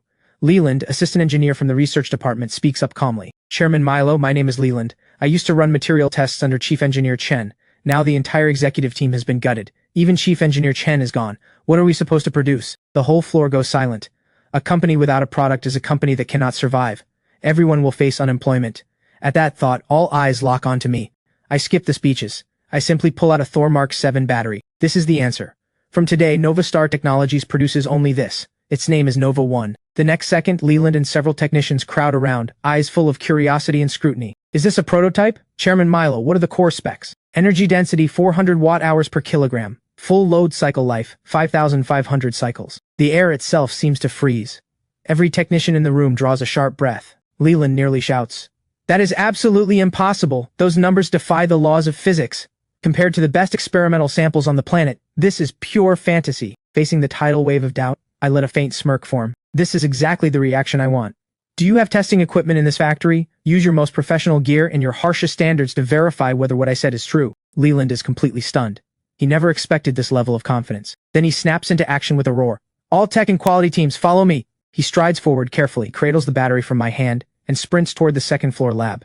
Half an hour later, testing is complete. Leland charges downstairs like a man possessed. His hands tremble as he holds several test reports. The results are in. Energy density, 401.7 watt-hours per kilogram. Capacity loss under extreme charge-discharge testing. Only velocity loss under a single safety test. Passed. Everyone freezes in place. The metal block in front of them has just turned into a mountain of gold. After the announcement, Leland can no longer contain the storm inside him. He walks up to me and bows deeply. From this day on, wherever you point, we follow. I turn to the employees by the briefcase. Finish handing out the bonuses and log every name. Tomorrow morning, 9 sharp. Everyone reports for duty. With that, I turn and leave. Under hundreds of fervent stares, I climb into my truck and tear off in a cloud of dust. Inside the cab, I call Sylvia. I need you to handle a few things. Receive the technical data I am sending you. File for patent protection under Novastar Technologies as fast as humanly possible. Classify all technical details at the highest level of secrecy. Also, hire a top-tier professional manager to run the company. Then recruit a team of the nation's best battery industry experts. Finally, organize a press conference for me. 3 days from now. On the other end, Sylvia's eyes sharpen. She is stunned by my razor-sharp decisiveness. Understood. I will get on it immediately. I hang up. Back in the study, Sylvia relays my instructions to Mr. Tang word for word. After listening, a visible expression of admiration crosses his face. Do exactly as she says. Deploy every connection and resource we have. Spare no expense. Let us see what surprise she delivers in 3 days. Soon, Mr. Tang's entire network kicks into overdrive. Within 30 minutes, the top patent firm receives encrypted technical data. 3 elite headhunting firms receive the same commission. Meanwhile, article after article floods the tech headlines, pushing Novastar Technologies to the center of a media storm. On the other side, I follow my routine and restock supplies, then head to the wasteland. I contact Bedrock, Arc, and the other factions. I tell them to bring crystal cores and gold for trading, and at the same time send teams to Skyreach Tech Park to haul batteries and fully disassemble a production line. Then I call Nightingale over. I hand her fresh supplies first, then have her coordinate with the 4 factions.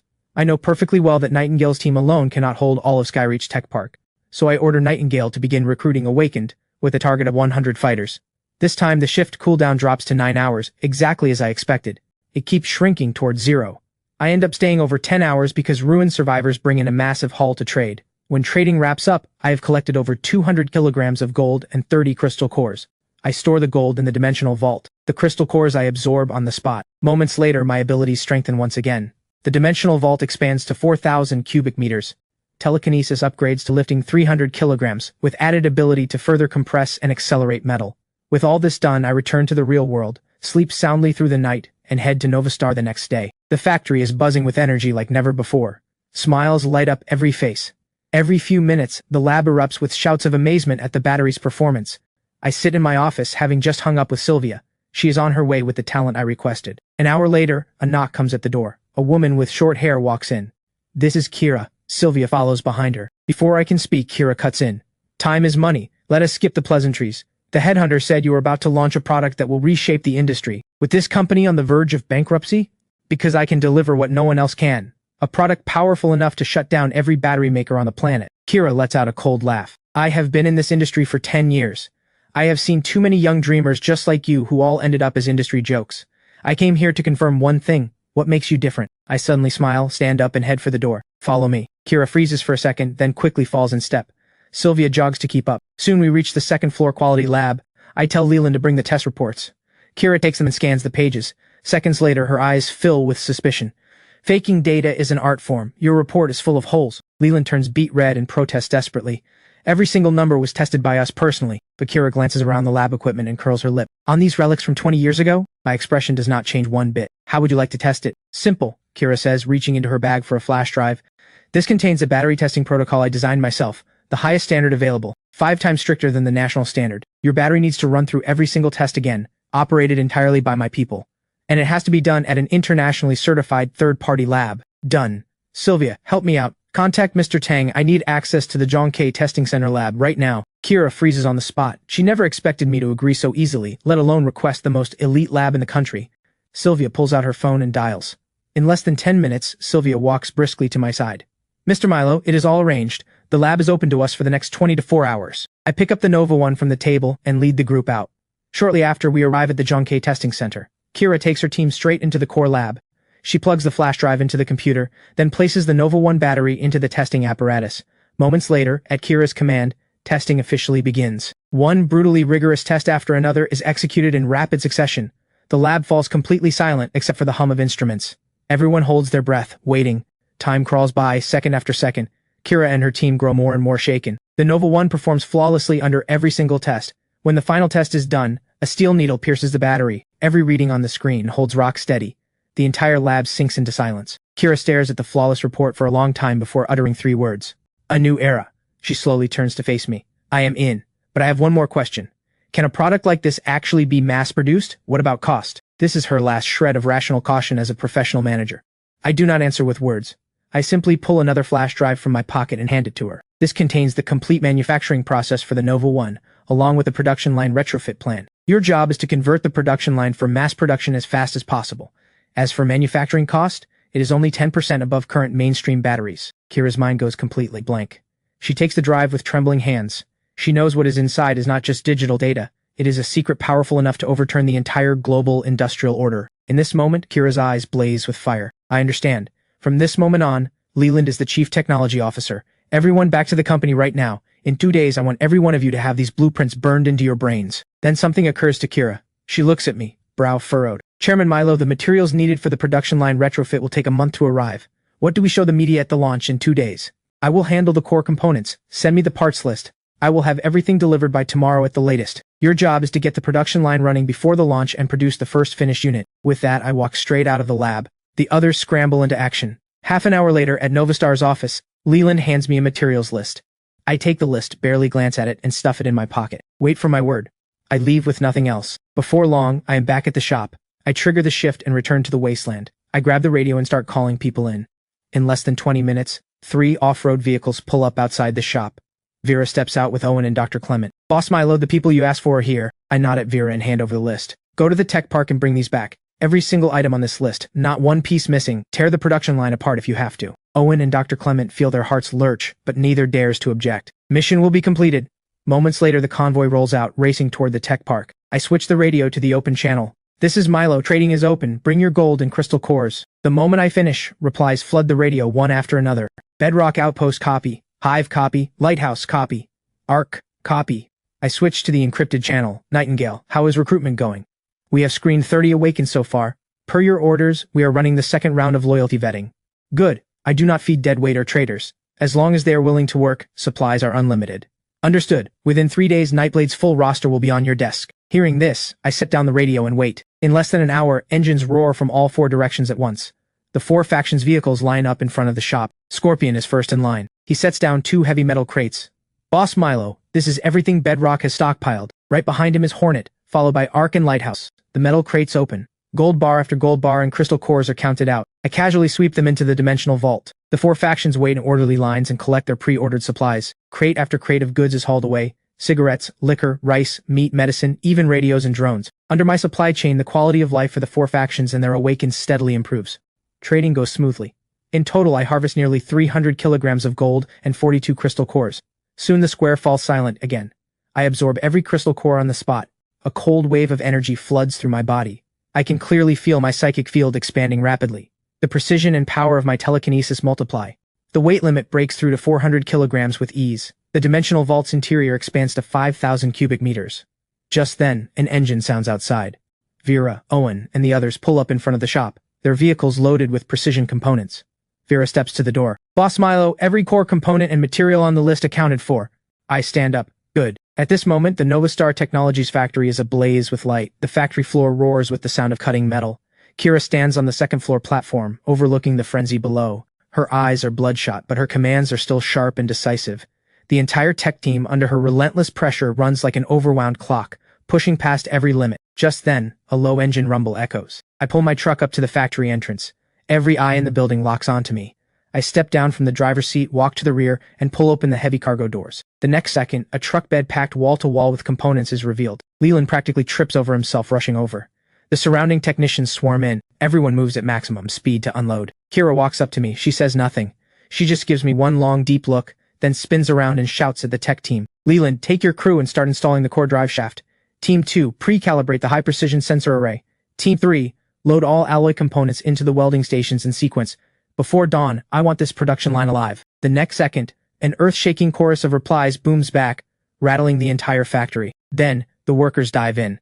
The production line that was nothing but an empty frame now fills up at a pace visible to the naked eye, precision component by precision component. Time blurs in the thunder of machinery. When the first pale light of dawn touches the eastern sky, Leland personally torques the final high-strength bolt into place. The entire production line is complete. Kira walks to the master control console. She hits the start button. A deep hum of electricity floods the factory floor. The entire production line awakens like a steel titan.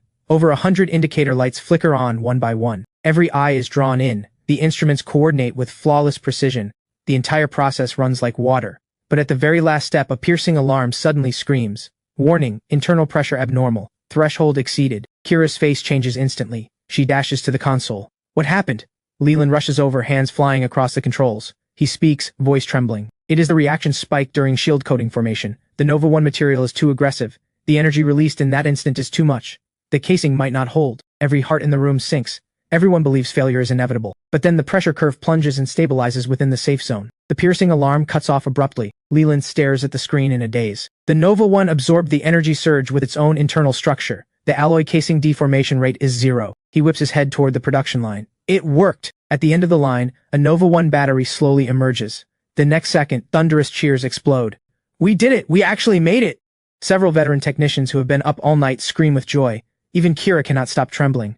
She steps forward, cradles the battery in her palms, then raises it high for everyone to see. We did it! I lean against my truck door in the distance, a quiet smile on my face. Moments later, the cheering dies down. Kira's eyes sharpen again. We have less than 27 hours until the launch. I will draft a complete event plan and speech. Everyone, dismissed for rest. Regroup at 4 this afternoon for the final pre-to-launch briefing. Kira hands the battery to me. I take it and hand it straight to Sylvia, telling her to keep it safe. Soon, the entire factory falls quiet. Kira begins laying out the launch plan. I suggest we split the event into 3 parts. First, present data using the Zhongke Testing Center report. Second, run a live product test on stage. Third, announce our future production roadmap and initial partnership intentions. Just then, Sylvia's phone buzzes. She glances at it and her face fills with shock. President Kira, Chairman Milo, look at this. She holds the phone out. On the screen is a breaking financial news alert. Titan Energy CEO Desmond has given an interview, positioning himself as an industry leader to publicly attack Novastar Technologies. He claims Novastar's production line was abandoned long ago and that the company lacks even the most basic battery production credentials. He calls on the industry to boycott what he calls market-destroying behavior. The article ends with a photo of a dilapidated production line. The mood inside the factory drops to freezing. But then Kira suddenly laughs. She stands up and walks to the production line. Chairman Milo, I request permission to change the launch plan. Tomorrow we skip all product introductions. Instead, we fill the entire factory floor with cameras, live stream to the whole world, and produce a brand new Nova 1 right in front of everyone. Then immediately run a hell mode stress test. Finally, tear it apart on camera so the entire world can see the Nova 1 is no empty shell. Can you lock down the media coverage and live stream platforms? Absolutely. Kira's voice is rock solid. I nod, pull out my phone, and make a call. Send an invitation to Titan Energy headquarters. Tell them I have reserved the center seat in the front row just for him. Shortly after, inside Titan Energy's chairman's office, Desmond has just wrapped up a meeting with investors. He has turned Novastar Technologies into a synonym for capital fraud. His interview dominates every major financial headline. In his mind, this war is already over. But right then, his chief assistant enters. President Desmond, they have invited you to their product launch tomorrow. Desmond takes the invitation, opens it, and reads the almost taunting text. Rage rises in his chest. Good, a fool who doesn't know his place. Tell them I accept. I want to see firsthand how they crash and burn. The assistant nods and quickly exits. That afternoon, the internet explodes. First, Titan Energy's official account announces that Chairman Desmond has accepted Novastar's invitation, with the stated goal of exposing an industry scam and protecting market integrity. Immediately after, Novastar's official account drops a single poster. On it, just a few bold lines: we will do one thing and one thing only. From raw parts to a finished battery. From production to teardown. Tomorrow, 10 in the morning, global livestream. See you there. The poster detonates across the internet like a bomb, instantly turning the launch into the most watched event in the country. Meanwhile, inside the Novastar factory, Leland and his technicians are running final checks on the line. Kira walks up to me. Chairman Milo, that outfit of yours is not going to hold the room tomorrow. I look down at what I am wearing. You are right. So Kira and I head to the most exclusive luxury mall in the city. Before long, I park my truck outside the mall entrance and walk into a high-end suit shop with Kira. She speaks the moment we step inside. We need a suit for tomorrow. The fabric needs to command the room but not shout. The master tailor scans me head to toe and finishes his assessment in seconds. He turns and pulls out a few fabric swatches. How about these Italian high-thread count wools? Kira picks one up, runs her fingers over it. This one. What follows is a fast but thorough round of measuring and fitting. Right then, a voice dripping with sarcasm cuts in. Well, well, if it isn't the great boss Milo. Does your little shop earn enough to buy a scrap of cloth here? Victor strolls in with his arm around Tiffany. She spots me and her face twists with contempt. Victor, don't be so harsh. Clothes here aren't cheap. Maybe Milo has turned things around and even paid off his $350,000 debt. I left that past behind long ago, so from start to finish, I say nothing. I just calmly continue my fitting. But being ignored stings Tiffany with humiliation and anger. Kira instantly reads the dynamic. She takes half a step forward, her gaze locking onto Victor. The president of Grandview Construction under Titan Energy is your father, correct? That is right, at least you have some sense. Victor assumes Kira is trying to suck up. Instead, her tone is flat. Your company's capital chain on the South Side real estate project snapped. Your father, to cover the gap, diverted $300 million from a designated bank loan. Grandview's available cash is probably under $20 million right now. And the final repayment date is the 15th of next month, isn't it? Victor's face goes white with terror. He freezes, unable to comprehend how Kira knows these inside details. Everything he was showing off a moment ago has just been ripped to shreds. Kira does not spare him another glance. She turns to the tailor. Match these measurements with 2 premium dress shirts and 3 ties. Deliver everything to this address before 9 tomorrow morning. She places a business card on the counter. The words Nova Star Technologies leap off the card into Victor's eyes.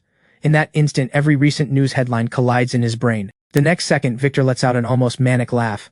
The president of a scam company? What right does she have to investigate my family's business? Tiffany remembers the viral headlines and sneers along. I thought you had found a sugar mama. Turns out it is just a con woman. You two really are made for each other. Kira watches them with an even gaze. Victor marches up to her, his finger nearly jabbing her face. Right now, get on your knees and apologize. One phone call from me and I shut your whole company down.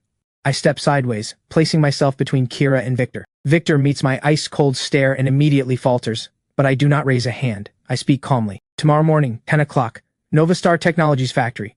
I welcome you to bring your media friends along. I turn away from him without another word, give Kira a nod, and together we walk out. A wave of humiliation crashes over Victor. My words echo in his head, like charity from someone too powerful to bother explaining himself. A vicious glint flashes in Victor's eyes. Fine. I will show the whole world what you really are, Milo. The next morning at 9, the once desolate East Side Industrial Zone becomes the focus of the entire city, even the whole country. The entrance to the Nova Star factory is packed wall to wall. Major media vans clog every road. Countless influencers hold up phones, streaming live. Just then, a stir ripples through the crowd. A Rolls-Royce Phantom glides up slowly, stopping at the factory gate. Desmond steps out, flanked by bodyguards. A warm, confident smile sits on his face.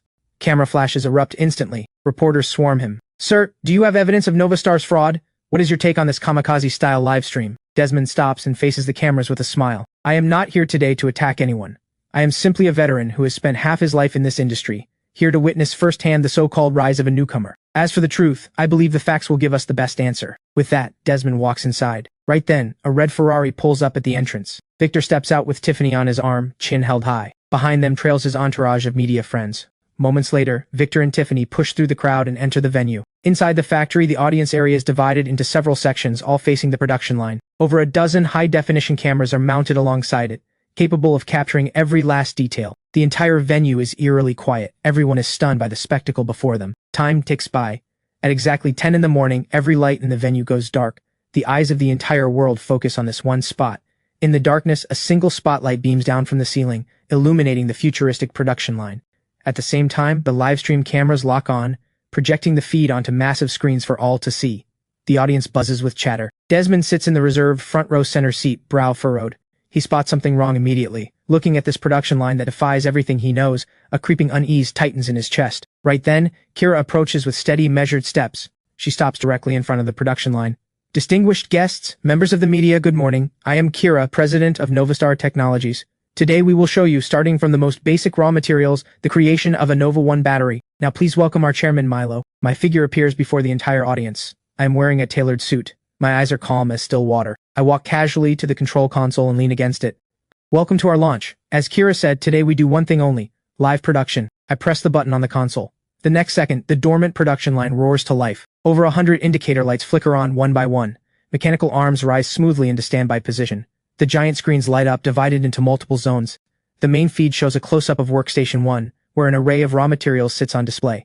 Kira begins introducing each material, from silicon dioxide to graphite powder. Desmond scoffs openly. Smoke and mirrors. Are they trying to stall for time?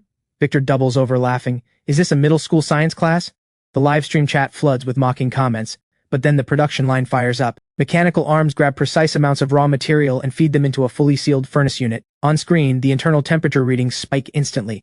At the same time, Kira narrates calmly. Through our proprietary plasma bombardment process, raw materials are broken down to atomic level. All impurities are stripped away, yielding pure silicon, lithium, and carbon. The silicon atoms are then restructured to form our proprietary three-dimensional porous silicon-carbon framework. This is the key to achieving ultra-high energy density and stability. Every word from Kira lands like a bomb. The smile on Desmond's face freezes solid. He has only seen those terms in cutting-edge research journals or even science fiction. Desmond snaps upright in his seat, eyes locked on the rapidly updating data. Every figure on screen matches the process perfectly. Moments later, Desmond leans toward his technical director and hisses, "Find out where this technology came from." But the director's forehead breaks out in cold sweat. "Sir, we already checked.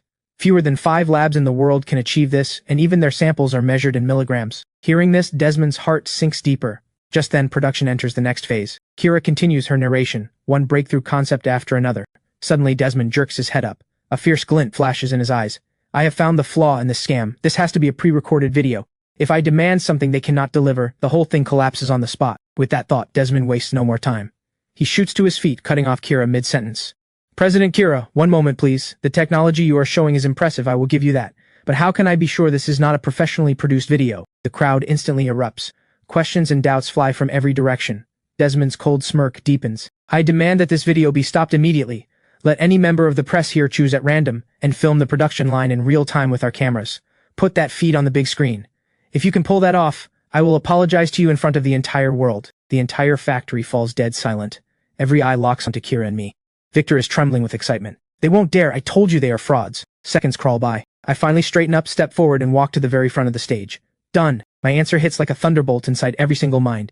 Even Desmond's smile goes stiff, but he forces down the shock. "Chairman Milo has nerve. Then let us begin." Desmond sends his chief cameraman forward. Kira gives a signal to the crew. Quickly, a technician brings up a data cable. Kira speaks. "This is the backup port. It connects directly to the main screen. Please go ahead." Desmond grits his teeth. He personally walks over to the cameraman, hooks up the cable, and orders him to aim the lens at the ultrasonic fusion unit. Desmond shouts, "I want you to rerun this step right now.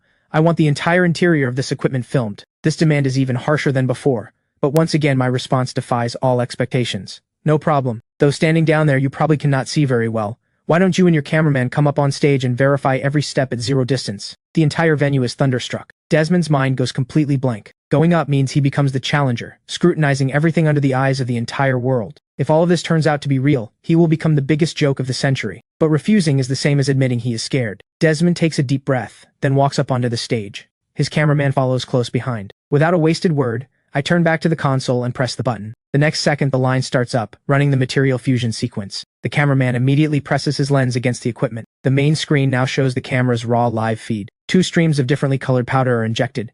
They begin spinning at high speed like twin nebulae. Under some invisible force they are stretched, torn apart, and transformed into 2 dense clouds of mist. Then, guided by a strange force field, they merge flawlessly. The entire process carries a surreal beauty straight out of a science fiction film. The real-time data shows every metric hitting perfect values. The sequence finishes. Desmond is shaking from head to toe. Fear is written all over his face. "This cannot be real. This has to be a hallucination." Right then, I speak calmly. "Did you see that clearly enough? Would you like us to run it again so you can stick your face even closer and get slapped a second time?" Desmond's vision goes dark. He nearly passes out on the spot. Below the stage, Titan Energy's executive team is in total chaos. They know that from today, Titan Energy is finished. But on the big screen, the feed switches back. Battery production continues. One futuristic machine after another activates. Every step hammers the global audience. Then a financial reporter holds up her phone and screams. "Titan Energy stock just hit a circuit breaker 3 minutes after the market opened. Every related stock is in freefall." The second those words hit, no one is watching the production line anymore. Everyone scrambles to check the markets on their phones. Victor sits frozen in his seat. His phone will not stop ringing. He answers, and his father's furious voice blasts through. "What have you done? The stock crashed. The company is finished. Why did you provoke Boss Milo?" Before the sentence even ends, Victor's hand drops lifelessly. In the middle of the chaos, Kira's voice rises once more. "From a grain of sand to a complete Nova 1 battery.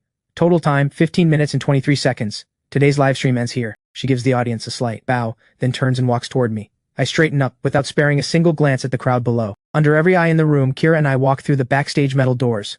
Behind us remains a factory full of people drowning in a storm of emotions. The moment the door shuts, it seals off two worlds. Outside, chaos and frenzy.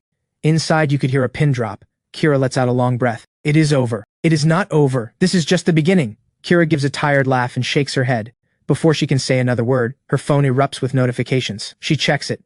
The screen is packed with missed calls and messages. Countless world-famous electronics brands are fighting to partner with us. Seeing this, Kira barely contains her excitement. Chairman Milo, we did it. The entire world wants our battery. We should expand production immediately and push into every energy sector there is. But my expression stays perfectly calm. How many batteries can that line produce in a day? Compared to the giants placing orders worth hundreds of millions, our output is a speck of dust. The moment we fail to meet market expectations, today's momentum will tear us apart sooner or later. Kira's face turns serious. Then what do we do? I walk up to her and hold up one finger. Concentrate all our power. Punch through a single point first. Electric vehicles. At the same output level, the profit on car batteries can be dozens of times higher. And we need to make one thing clear to the world. Only the most elite cars deserve the Nova 1. Kira grasps my strategy instantly, but a sense of helplessness creeps in. Building a new production line takes at least a year. We cannot afford to wait. Who said I am building one from scratch? There is a path right in front of us. I want you to buy Titan Energy's production facilities. Kira's mind goes blank. She instinctively pushes back. Titan Energy stock may have crashed, but they haven't officially declared bankruptcy. Even if they do, the liquidation process would take over a year at minimum. We do not need to wait. Behind Titan Energy sits an astronomical pile of bank loans. Now that it has collapsed, the ones most terrified are the banks that lent them the money. What happens next is simple. Whoever takes Titan's mess off their hands, the banks will be more than happy to deal.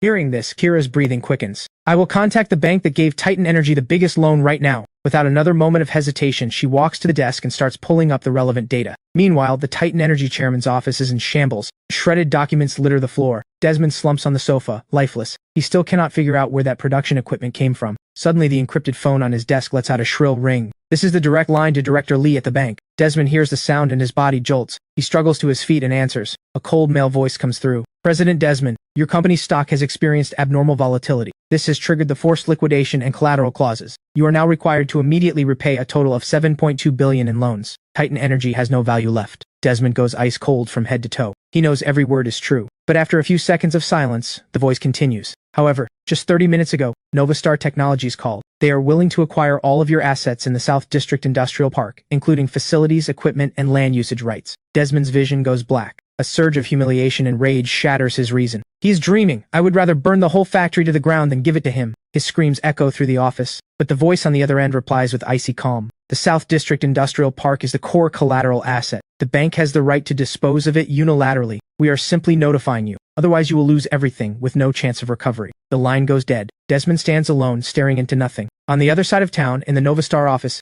Kira has just ended her call with Director Lee. She looks at me. The bank has agreed to the acquisition. They will pressure Desmond immediately. I do not turn around. I just answer calmly. Handle the rest. From now on, decisions like this are yours to make. Kira freezes in place. She is stunned, but she swallows the shock. Understood. I will take care of every detail. I nod and head for the production floor. Right now, the factory is buzzing with excitement. Every employee is talking with passion. I walk slowly to the front of the crowd. The next moment, every pair of eyes locks onto me. I scan the room and speak calmly. You have all worked hard these past few days. Today's launch was a success. I will never shortchange anyone who believes in me. Starting this month, every employee gets a 100% raise. The entire floor goes dead silent. The silence stretches for several full seconds. Then an earth-shaking roar of cheers erupts. I ignore the celebration and wave Leland over, then turn and walk into the private office next door. Leland hurries in after me. Inside the control room, I speak. Titan Energy's South District Industrial Park will be ours soon. I need you and your team to form a task force immediately. Based on our tech combined with Titan's existing production lines, put together the fastest, lowest-cost retrofit plan possible. Leland's breath catches. He never imagined Titan Energy's assets would be falling into my hands. But he quickly regains composure. Titan's lines simply cannot produce the Nova 1. Even retrofitting would take a very long time. But I shake my head. Deliberately drop a portion of our proprietary tech. Use existing equipment to produce a scaled-down version of the Nova battery. Its performance will still crush every lithium battery on the market, and the engineering workload drops exponentially. I see, Chairman Milo. We can launch two product lines, our in-house line for the highest-end automotive and aerospace sectors, and the Titan-produced line to dominate the consumer market. I will have a preliminary plan ready within 2 days. Leland turns and leaves immediately. Before long, Kira pushes open the control room door. She holds out a tablet. The bank has approved our acquisition offer and initiated an asset preservation order on Titan Energy. They accepted nearly all of our terms. I barely glance at it. I told you these decisions are yours. I just gave Leland a plan. Follow up on it. If there is nothing else, I am heading out. Message me if anything comes up. I stand and leave. Now it is time to buy supplies and head back to the apocalypse to keep digging for treasure. Half an hour later, I arrive at the global warehouse market. This is one of the city's largest supply hubs. I look around and walk straight into the management office. Hello, I need to place a bulk order. I set a sheet of paper on the desk. The manager casually picks up the list and scans it. The next second, his expression freezes solid. Premium rice and flour, 500 tons each. Frozen pork, beef and lamb, 100 tons each. Sir, are you sure this is not a mistake? I say nothing. I just flash my bank balance. The manager's face instantly lights up with an eager grin. Valued customer, one moment please. I will coordinate everything right away. Fastest delivery guaranteed.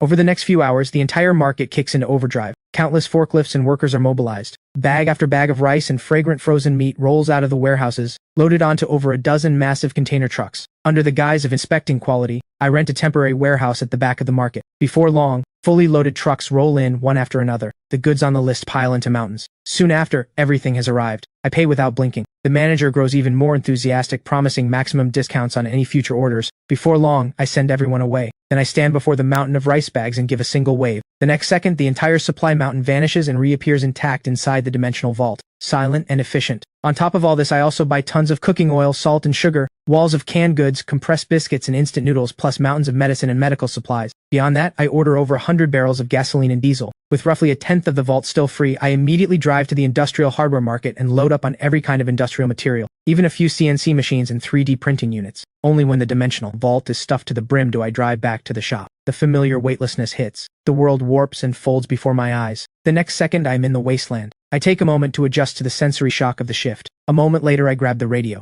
Nightingale, what is the status at the tech park? All clear. Per your orders, we restored the park's surveillance and alarm systems. 3 defensive perimeters are set up around the dormitory district. Nothing gets past us. Over the past few days, more than 300 scavengers tried to sneak in. We captured some of them. Nightblade's official roster is now at 43. Excellent work. You have exceeded my expectations. Send a team to the square. I brought supplies. Copy that, boss. Nightingale's reply is crisp and sharp. After the call, I switch to the open channel. Trading is open. Those 3 words land like a depth charge. The next second, replies flood in. Bedrock copy. Hive copy. Lighthouse copy. Arc copy. I have been away for 2 days because of the launch. That absence left the 4 factions deeply uneasy. After tasting the richness of real beef, the pleasure of cigarettes and liquor, no one wants to go back to the old life. Rumors spread that I was unhappy with the trades. Some even said I had been killed. Now that I have returned, the 4 factions breathe a collective sigh of relief. In less than 20 minutes, a Nightblade convoy arrives at the square. Leading the team is Scar. The wild defiance that once marked his face is gone. In its place, reverence and fierce devotion. Boss Milo! I give a light wave. The next second, crates upon crates of supplies materialize. Canned goods, seafood, lamb chops, drinks, beer, peanuts, even a few brand new portable generators. This is your reward and resupply. Tell Nightingale to go all out. Supplies are unlimited. Scar sees the haul and his eyes instantly go red with emotion. Thank you, boss. I will pass on every word. After the Nightblade convoy leaves, the 4 factions trading teams arrive one after another. This time they bring even more gold and crystal cores. The entire process runs without a hitch. The 4 factions behave like well-disciplined schoolchildren. Soon everyone is gone and the square falls silent. I count the haul. Over 500 kilograms of gold and 63 crystal cores. Without a shred of hesitation, I absorb every single core. In an instant, a massive wave of energy detonates inside me. Telekinesis breaks through to 500 kilograms. The dimensional vault expands to 6,000 cubic meters. And a brand new ability unlocks, Blink. Now I can burn psychic energy to teleport freely within a 20-meter radius. Before my mental reserves run dry, I can blink at least 30 times. I start testing immediately. I focus telekinesis on a coin and launch it. In a fraction of a second, the coin breaks the sound barrier. Feeling the surging power inside me, I burst out laughing. This is the one true law of the wasteland. I radio arc. Have Owen and Dr. Clement meet me at the square. I will arrange it immediately. Vera's reply comes without a beat of hesitation. Soon the Ark convoy reaches the square. Several fully armed soldiers escort Owen and Dr. Clement. The 2 hurry forward. Moments later, I stand at the shop entrance. I need more components. Where can I find them? Dr. Clement takes a deep breath. There are 3 production facilities, but the situation is grim. The first is in the North District Heavy Industrial Zone. That area has one of the densest zombie concentrations anywhere. The second is the West Suburb Logistics Hub. The population density there was enormous before the fall, but now it is a city of the dead. As for the third, it is very far away. With current road conditions, getting there would be nearly impossible. Besides the Thor Mark 7 battery, what other technology did Skyreach have? Dr. Clement and Owen exchange a glance. Then Dr. Clement speaks. The Thor Mark 8. Its energy density is 3 times that of the Mark 7. It also has burst overload output capability. It was the only battery developed specifically for specialized equipment, but the core materials are extremely rare and the manufacturing process incredibly complex, making costs prohibitively high. The company kept only one production line, at the West Suburb Logistics Hub. I go silent, the air grows heavy. Right then, Owen suddenly speaks up, his voice charged with excitement. Skyreach was not just a battery supplier. Before the disaster, the company invested heavily in Project Pioneer. The final product of that project was the Pioneer 1. It was designed for construction and excavation. It stands roughly 6 meters tall, fully electric, and can carry up to 6 Thor Mark 8 batteries. At full charge, it can operate for 72 hours of high-intensity work. My mind starts racing. Even if this thing was not built for combat, with a few modifications it could become a true weapon of war. Tell me everything. I learn more details. The Pioneer 1's core research base is in Haizhou City, 200 kilometers away. The base holds 3 fully assembled units, parts for 10 more, and 1 production line. But the journey is long and extremely dangerous. My heartbeat quickens uncontrollably. The shockwave from the Pioneer will be 100 times greater than the Thor Mark 7. I have to get my hands on it. I quickly regain composure. You can head back. I turn and walk back into the shop, slowly pulling down the roller shutter, sealing off the outside world. Before long, armored vehicle engines rumble across the square and fade into the distance. Inside the shop, I sit in my chair and start brainstorming. Going alone is too risky. Nightblade is too small. The 4 factions are a mixed bag of fighters, with uneven equipment, completely incapable of a long-range expedition. Right now, even the West Suburb Logistics Hub is out of reach. I need thousands of people, a well-equipped, iron-willed army. Behind that army lies a massive supply chain and a fully operational rear base. I need to center everything on the shop, launch a massive construction project, build a fortified stronghold, then expand outwards step by step, and pull every last piece of value from the ruins. With the initial plan taking shape, I grab the radio and contact Nightingale. I have a new plan. Build a stronghold centered on the shop and the central square. I need manpower. Anyone who has ever worked in construction or industry. Your job is to find them. Nightingale's breathing quickens. She pushes down the shock. Immediately, I am on it. After the call, I switch to the open channel. This is Milo. I am establishing a permanent trading post and safe zone at the central square. Starting tomorrow, large-scale construction begins. During construction, I need a security detail,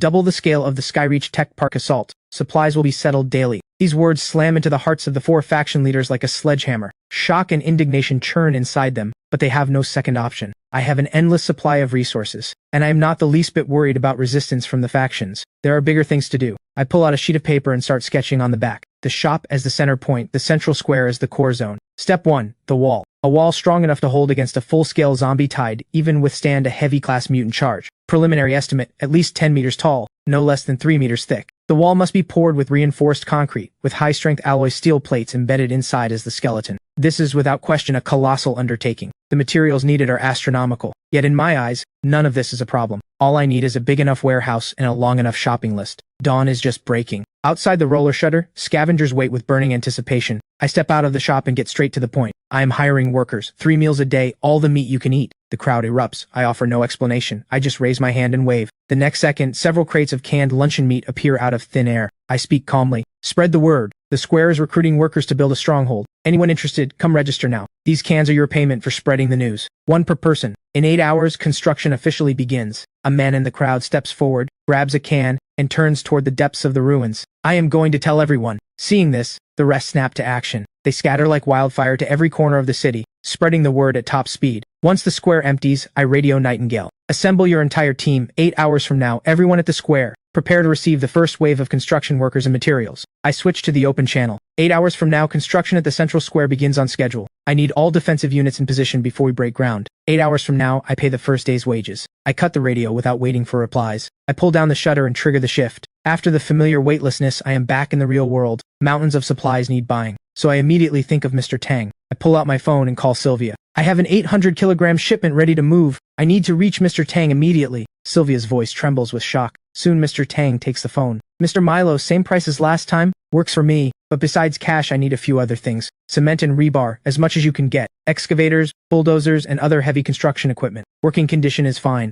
Mr. Tang falls silent for a long time. Finally, he speaks. What you are asking for is no small order. Gathering it all at once will take some time. I reply with a hint of amusement in my voice. For anyone else, that would be a problem. But I believe for you, Mr. Tang, this is no problem at all. I want results in 6 hours. I hang up. In the study, Mr. Tang sits with his eyes closed. Sylvia speaks with concern. This is way beyond our normal scope. There is no way to source all of this through standard channels in such a short time, and it is bound to attract attention. But Mr. Tang slowly opens his eyes. Did Mr. Milo not attract attention when he unveiled the Nova One? The people above noticed him long ago. Our little moves are nothing compared to his. What he wants must be ready in 6 hours. Pay a premium if you have to, but everything must arrive on time. I am on it. She knows Mr. Tang has made his decision. This is an all-in gamble. The stake, the Tang family's fate for the next several decades. Meanwhile, I head back to the global warehouse market. The manager spots me and his face lights up with an eager grin. Boss Milo, welcome back. I say nothing. I just hand over a new list. The manager takes it with both hands. The next second his eyes nearly pop out. The quantities are triple the last order. On top of that, 5,000 sets of tents, hard hats, and other construction gear. The manager's hands shake holding a list. But my voice carries no ripple of emotion. Fill the order. Money is not an issue. Right away, right away. The manager does not dare ask a single question. He sprints toward the warehouse zone. The entire market erupts into frenzied activity again. I rent the same transit warehouse as before, standing at the entrance watching truck after truck roll in. Before long, the last crate is swept into the dimensional vault. Then a message from Sylvia. Everything is in position. Staged at the abandoned industrial park on the east side, ready for pickup anytime. At the same time, Kira calls. A director from the Energy Bureau named Zhang has specifically requested a meeting with you. He is very interested in our battery and production roadmap. Tomorrow at 10 in the morning, he will personally visit Nova Star. Receive him normally, I will handle the rest. The first payment for the Titan Production Park acquisition is 300 million. No problem, I will take care of it. I hang up. Before long, I arrive at the Tranquil Tea House. Sylvia, already notified, is waiting at the entrance. I open the cargo bay and point at several crates. Everything is here. Get people to carry it in. Sylvia immediately starts coordinating. Then she leads me to the reception hall. Inside, Mr. Tang greets me with a warm smile. Mr. Milo, mission accomplished. Everything you asked for has been gathered. I smile back. I appreciate the effort, Mr. Tang. It is my pleasure. The gold totals 656 million. Your materials at cost come to 180 million. I also had Sylvia prepare the Titan acquisition funds. The balance, along with the previous amount, will be wired to your account. Additionally, to celebrate your successful launch, I would like to personally gift you 5 million. Please do not refuse. Mr. Tang, that does not sound like business. Mr. Tang laughs. From the moment you unveiled the Nova One, I knew you were destined for greatness. I am old, but the Tang family must carry on. So I have chosen to stand with you. Whatever you need, if it is within my power, consider it done. Also, I have dealt with Director Zhang before. As long as you show willingness to cooperate and present a solid production plan, they will clear many obstacles for you. Thank you for the advice, Mr. Tang. In our future dealings, I will gradually bring in the younger generation of my family. I hope you will be understanding. I say nothing more. I simply nod, then turn and leave the study. Sylvia hurries after me. Mr. Tang stands alone by the window. He knows that from today, the Tang family is bound to me completely. Before long, Sylvia and I arrive at the abandoned industrial park on the east side. Dozens of excavators and bulldozers sit before me. Beside them rise mountains of cement and rebar, plus over a dozen large diesel generator sets. You went above and beyond. It is what we do. If anything comes up, just call. I will take my leave. I nod. Sylvia leaves on her own. I waste no time. I raise my hand and sweep one steel giant after another into the vault, then the mountains of cement and rebar. I drive back to the shop, pull down the shutter, and trigger the shift. In an instant, I am back in the wasteland. The square is packed with a dense sea of people. Nightingale and the Nightblade members form a human wall, keeping the excited survivors separated from the center of the square. At the same time, the four factions' forces have finished deploying in the distance. Makeshift machine gun positions form a defensive ring. I step slowly out of the shop and scan the area. Clear the center zone. Nightblade members spring into action, carving a path through the crowd and clearing the largest open area in the center. I stand at the shop entrance and sweep my hand. Hundreds of bags of cement drop into neat rows on the ground. Then bundles of rebar, mountains of gravel, and crate after crate of tools. But this is only the beginning. Under every stunned gaze, heavy construction machines slam onto the ground one by one. Gasps of shock ripple through the crowd. I ignore them and turn to Nightingale. Find every engineer and skilled worker, have them inspect the equipment. Get the electricians to fire up the generators and rig the lights. I want this place lit up like daylight. Everyone else splits into teams to clear the foundation and lay rebar. Nightingale does not hesitate for a second. She raises a bullhorn. Her voice carries across the entire square. All personnel with engineering experience step forward. Construction workers to the left. Heavy equipment operators to the right. Electricians in the center. Move it. The crowd surges into motion, splitting across the square. Before long, 3 long lines form. The rest are grouped by physical ability for hauling materials and clearing the site. Everyone follows orders. Work hard. Anyone who slacks off or tries anything funny faces the consequences.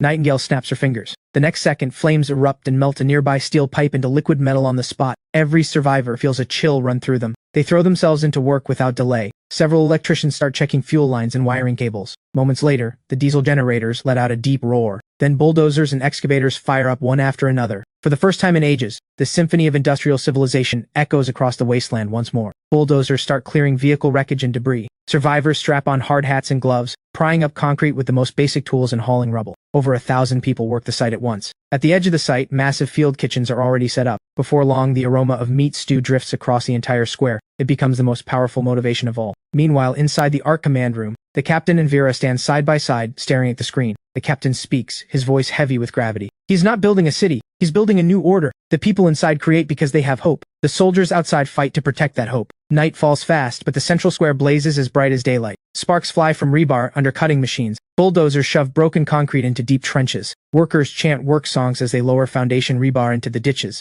For a fleeting moment, it feels like the world before the fall. A Nightblade awakened shouts, "Keep it up! The sooner we finish, the sooner we eat." Out beyond the construction zone, on the ring defense line, a commanding officer drops a zombie with a precise rifle shot. He bellows, "Hold this line. Let one zombie through and I will kick you into next week." Just then, Nightingale appears behind the defense line. "Boss Milo wants you to send representatives to collect today's payment." Hearing this, all four commanding officers light up with joy. They follow Nightingale toward the center of the square. I stand at the shop entrance watching. When they arrive, I give a casual sweep of my hand. Several mountains of supplies materialize. Over 200 cases of canned luncheon meat, compressed biscuits and bottled water, wound treatment supplies, and even full crates of hard liquor and over 100 cartons of cigarettes. The four officers stand there, jaws on the floor. "This is the first day's payment, split it 4 ways. How you haul it and how you divide it is your business." I turn and walk back into the shop. The four representatives stand frozen for a long moment. Then they snap out of it and bark into their radios. "Get people here now to move supplies. Canned goods, liquor, cigarettes, everything." Cheers explode across the defensive positions. Soon the four factions' trucks come roaring in, loading supplies at a frantic pace under their officers' direction. Just as the entire square is drowning in the joy of the haul, a scream cuts across the open channel. "Zombie horde incoming from the east, block 3, too many to count." Every smile freezes. Panic begins spreading through the construction site. But Scorpion snatches a radio and roars, "Think about every can of beef you just got. Steady your weapons and shoot. Form the first line up front." The other officers instantly relay the same orders. Morale surges to an all-time high. Soldiers rush into battle positions, training their guns on the far end of the street. But on the construction site, panic starts to spread. Survivors drop their tools and instinctively bolt. Right then, Nightingale's voice rings out. "Anyone who runs dies right now. Boss Milo is watching from behind. This site is the safest place there is. If you want to live, keep working." The crowd steadies slightly, but fear still spreads. The ground trembles harder and harder. At the end of the street, zombies pour out like a tidal wave. The next second, dozens of machine guns along the ring defense open fire simultaneously. Walls of bullets rip gash after gash through the zombie tide. Explosions thunder through the night sky. The soldiers hold the horde at 200 meters out, but the sheer number is overwhelming. The battle grinds into a stalemate. Right then, a deep boom rolls from the back of the horde. A massive mutant zombie steps out. Its entire body is covered in keratinized armor. It ignores the bullets entirely and charges straight at Bedrock's line. A streak of fire shoots from Nightingale's hand. The mutant's skull is punched clean through. Its body, carried by momentum, tumbles forward, crashing into the fortifications and scattering sandbags and barricade spikes. But the beast never rises again. Other Awakened join the fight. All kinds of abilities detonate across the zombie tide, but the streets are simply too wide. The horde cannot be concentrated and wiped quickly. Screams and distress calls clog the radio channels. The fighting grows bloodier by the second. Despite the soldiers' valor, gaps tear open in the defense line. Dozens of zombies break through the fire net and lunge at the line. Soldiers are forced into hand-to-hand combat. As more and more zombies flood in, the entire perimeter teeters on the edge of collapse. On the construction site, survivors see the carnage and huddle together, shaking with terror. Even Nightingale's expression turns grim. Right then, I step out of the shop. The next second my body vanishes, reappearing dozens of meters away. After several consecutive blinks, I reach a high vantage point and gaze down calmly at the approaching horde. Every pair of eyes locks onto me. A wooden crate materializes in front of me and splits apart. Dozens of steel balls spill out and hover in the air. I aim at the zombie tide and give one gentle sweep. A stream of steel balls fires in a straight line. The sonic boom drowns out the gunfire. In a single instant, every zombie in front of the defense line is punched through and torn apart. A second volley fires, then a third, then a fourth. Everywhere the metal flood passes, it tears through them like paper. I'm a human Gatling gun, single-handedly clearing every zombie within 50 meters of the defense line. The entire square falls into an eerie hush. Only the low drone of the generators remains. The air reeks of blood. A moment later, I descend slowly from the high point. Every eye locks onto me, as if witnessing a miracle. I speak flatly. "Back to work." Nightingale is the first to snap out of it. Her voice booms through the speakers. "Get up and get back to work. Boss Milo does not feed freeloaders." The next second, the crowd stirs back to life. Survivors throw themselves back into their tasks. Deep, heavy reverence settles into every heart. Inside Bedrock headquarters, Granite watches the footage, overwhelmed with a sense of helplessness. He stays silent for a long time, then picks up the communicator. "Pass down my order. From this moment on, every member of Bedrock obeys Boss Milo without question." At the same time, inside Lighthouse headquarters, the White Scholar has already deduced that I possess 2 distinct abilities. He sends his analysis back to command. The only reply: abandon all attempts to probe. Fulfill Boss Milo's every need. I sit in the shop chair, replaying the battle in my head. I know full well that leaving the shop carried risk, but I chose to act for a reason. Letting the line break would have meant casualties. More importantly, this was a chance to shock everyone into submission. But the biggest reason was to give the 4 faction leaders an answer. To show them I am not trapped inside the shop. The soaring morale on the site proves this debut was a massive success. Power is the only rule of the wasteland. With that thought, I radio Nightingale. "Sweep the battlefield, collect every crystal core." Nightingale immediately rallies the Nightblade squad and gives the order. Nightblade moves fast. Seeing this, the 4 officers dispatch soldiers to help. In less than 30 minutes the field is clean. Nightingale arrives at the shop door carrying buckets filled with crystal cores. I give the pile a light wave. In an instant half the cores vanish. The other half stays in the buckets. I look at Scorpion and the 3 other officers. Split these among your 4 factions. All 4 catch their breath at once. Boss Milo, you did most of the fighting. It does not feel right taking this much. I wave them off. Anyone who fought deserves a share. Then thank you, Boss Milo. The other 3 quickly echo their gratitude. The 4 divide the cores among themselves. I turn to the workers and raise my hand. Dinner time. The next second cheers erupt like thunder. Survivors drop their tools and charge toward the field kitchens. Nightblade members rush in to keep order. Form a line. Anyone who cuts ahead does not eat today. The survivors fall in line instantly, forming long orderly queues. Food is distributed fast. Countless people grab their meals and squat on the ground, wolfing everything down. Some break into tears at the first bite of meat. The smell of cooked meat drifts across the square. The soldiers gather around tables too. Each table gets 8 dishes and a soup, with cigarettes and drinks flowing freely. They shovel food and trade loud jokes without a care, all tension and exhaustion swept clean away. An hour later, everyone is fed and satisfied. The foreman stands up and pats his belly. Belly's full? Then get back to it. No sleep tonight. We pour every last foundation before dawn. 1,000 voices roar in approval. Not a single complaint. The workers pick up their tools, spirits high, and march back to their posts. Machines roar to life once more. At the same time, the relief squads from the 4 factions arrive. They see the remnants of the feast on the tables and smell the lingering aroma in the air. They can only kick themselves for not volunteering for the first shift. But Nightingale arrives with her team carrying several crates. The crates are packed with fresh cigarettes. A gift from Boss Milo for the night crew. 1 pack each. Keep your edge. When you finish, come back for more. Unlimited supply. A buzz runs through the positions. Cigarettes the moment we show up. Boss Milo is too generous. The soldiers grab their packs and every shred of regret vanishes, replaced by excitement. Countless trails of smoke curl upward. Blissful expressions settle on every face. The clock hits 3 in the morning. The noise on the site has not died down. If anything, it has grown louder.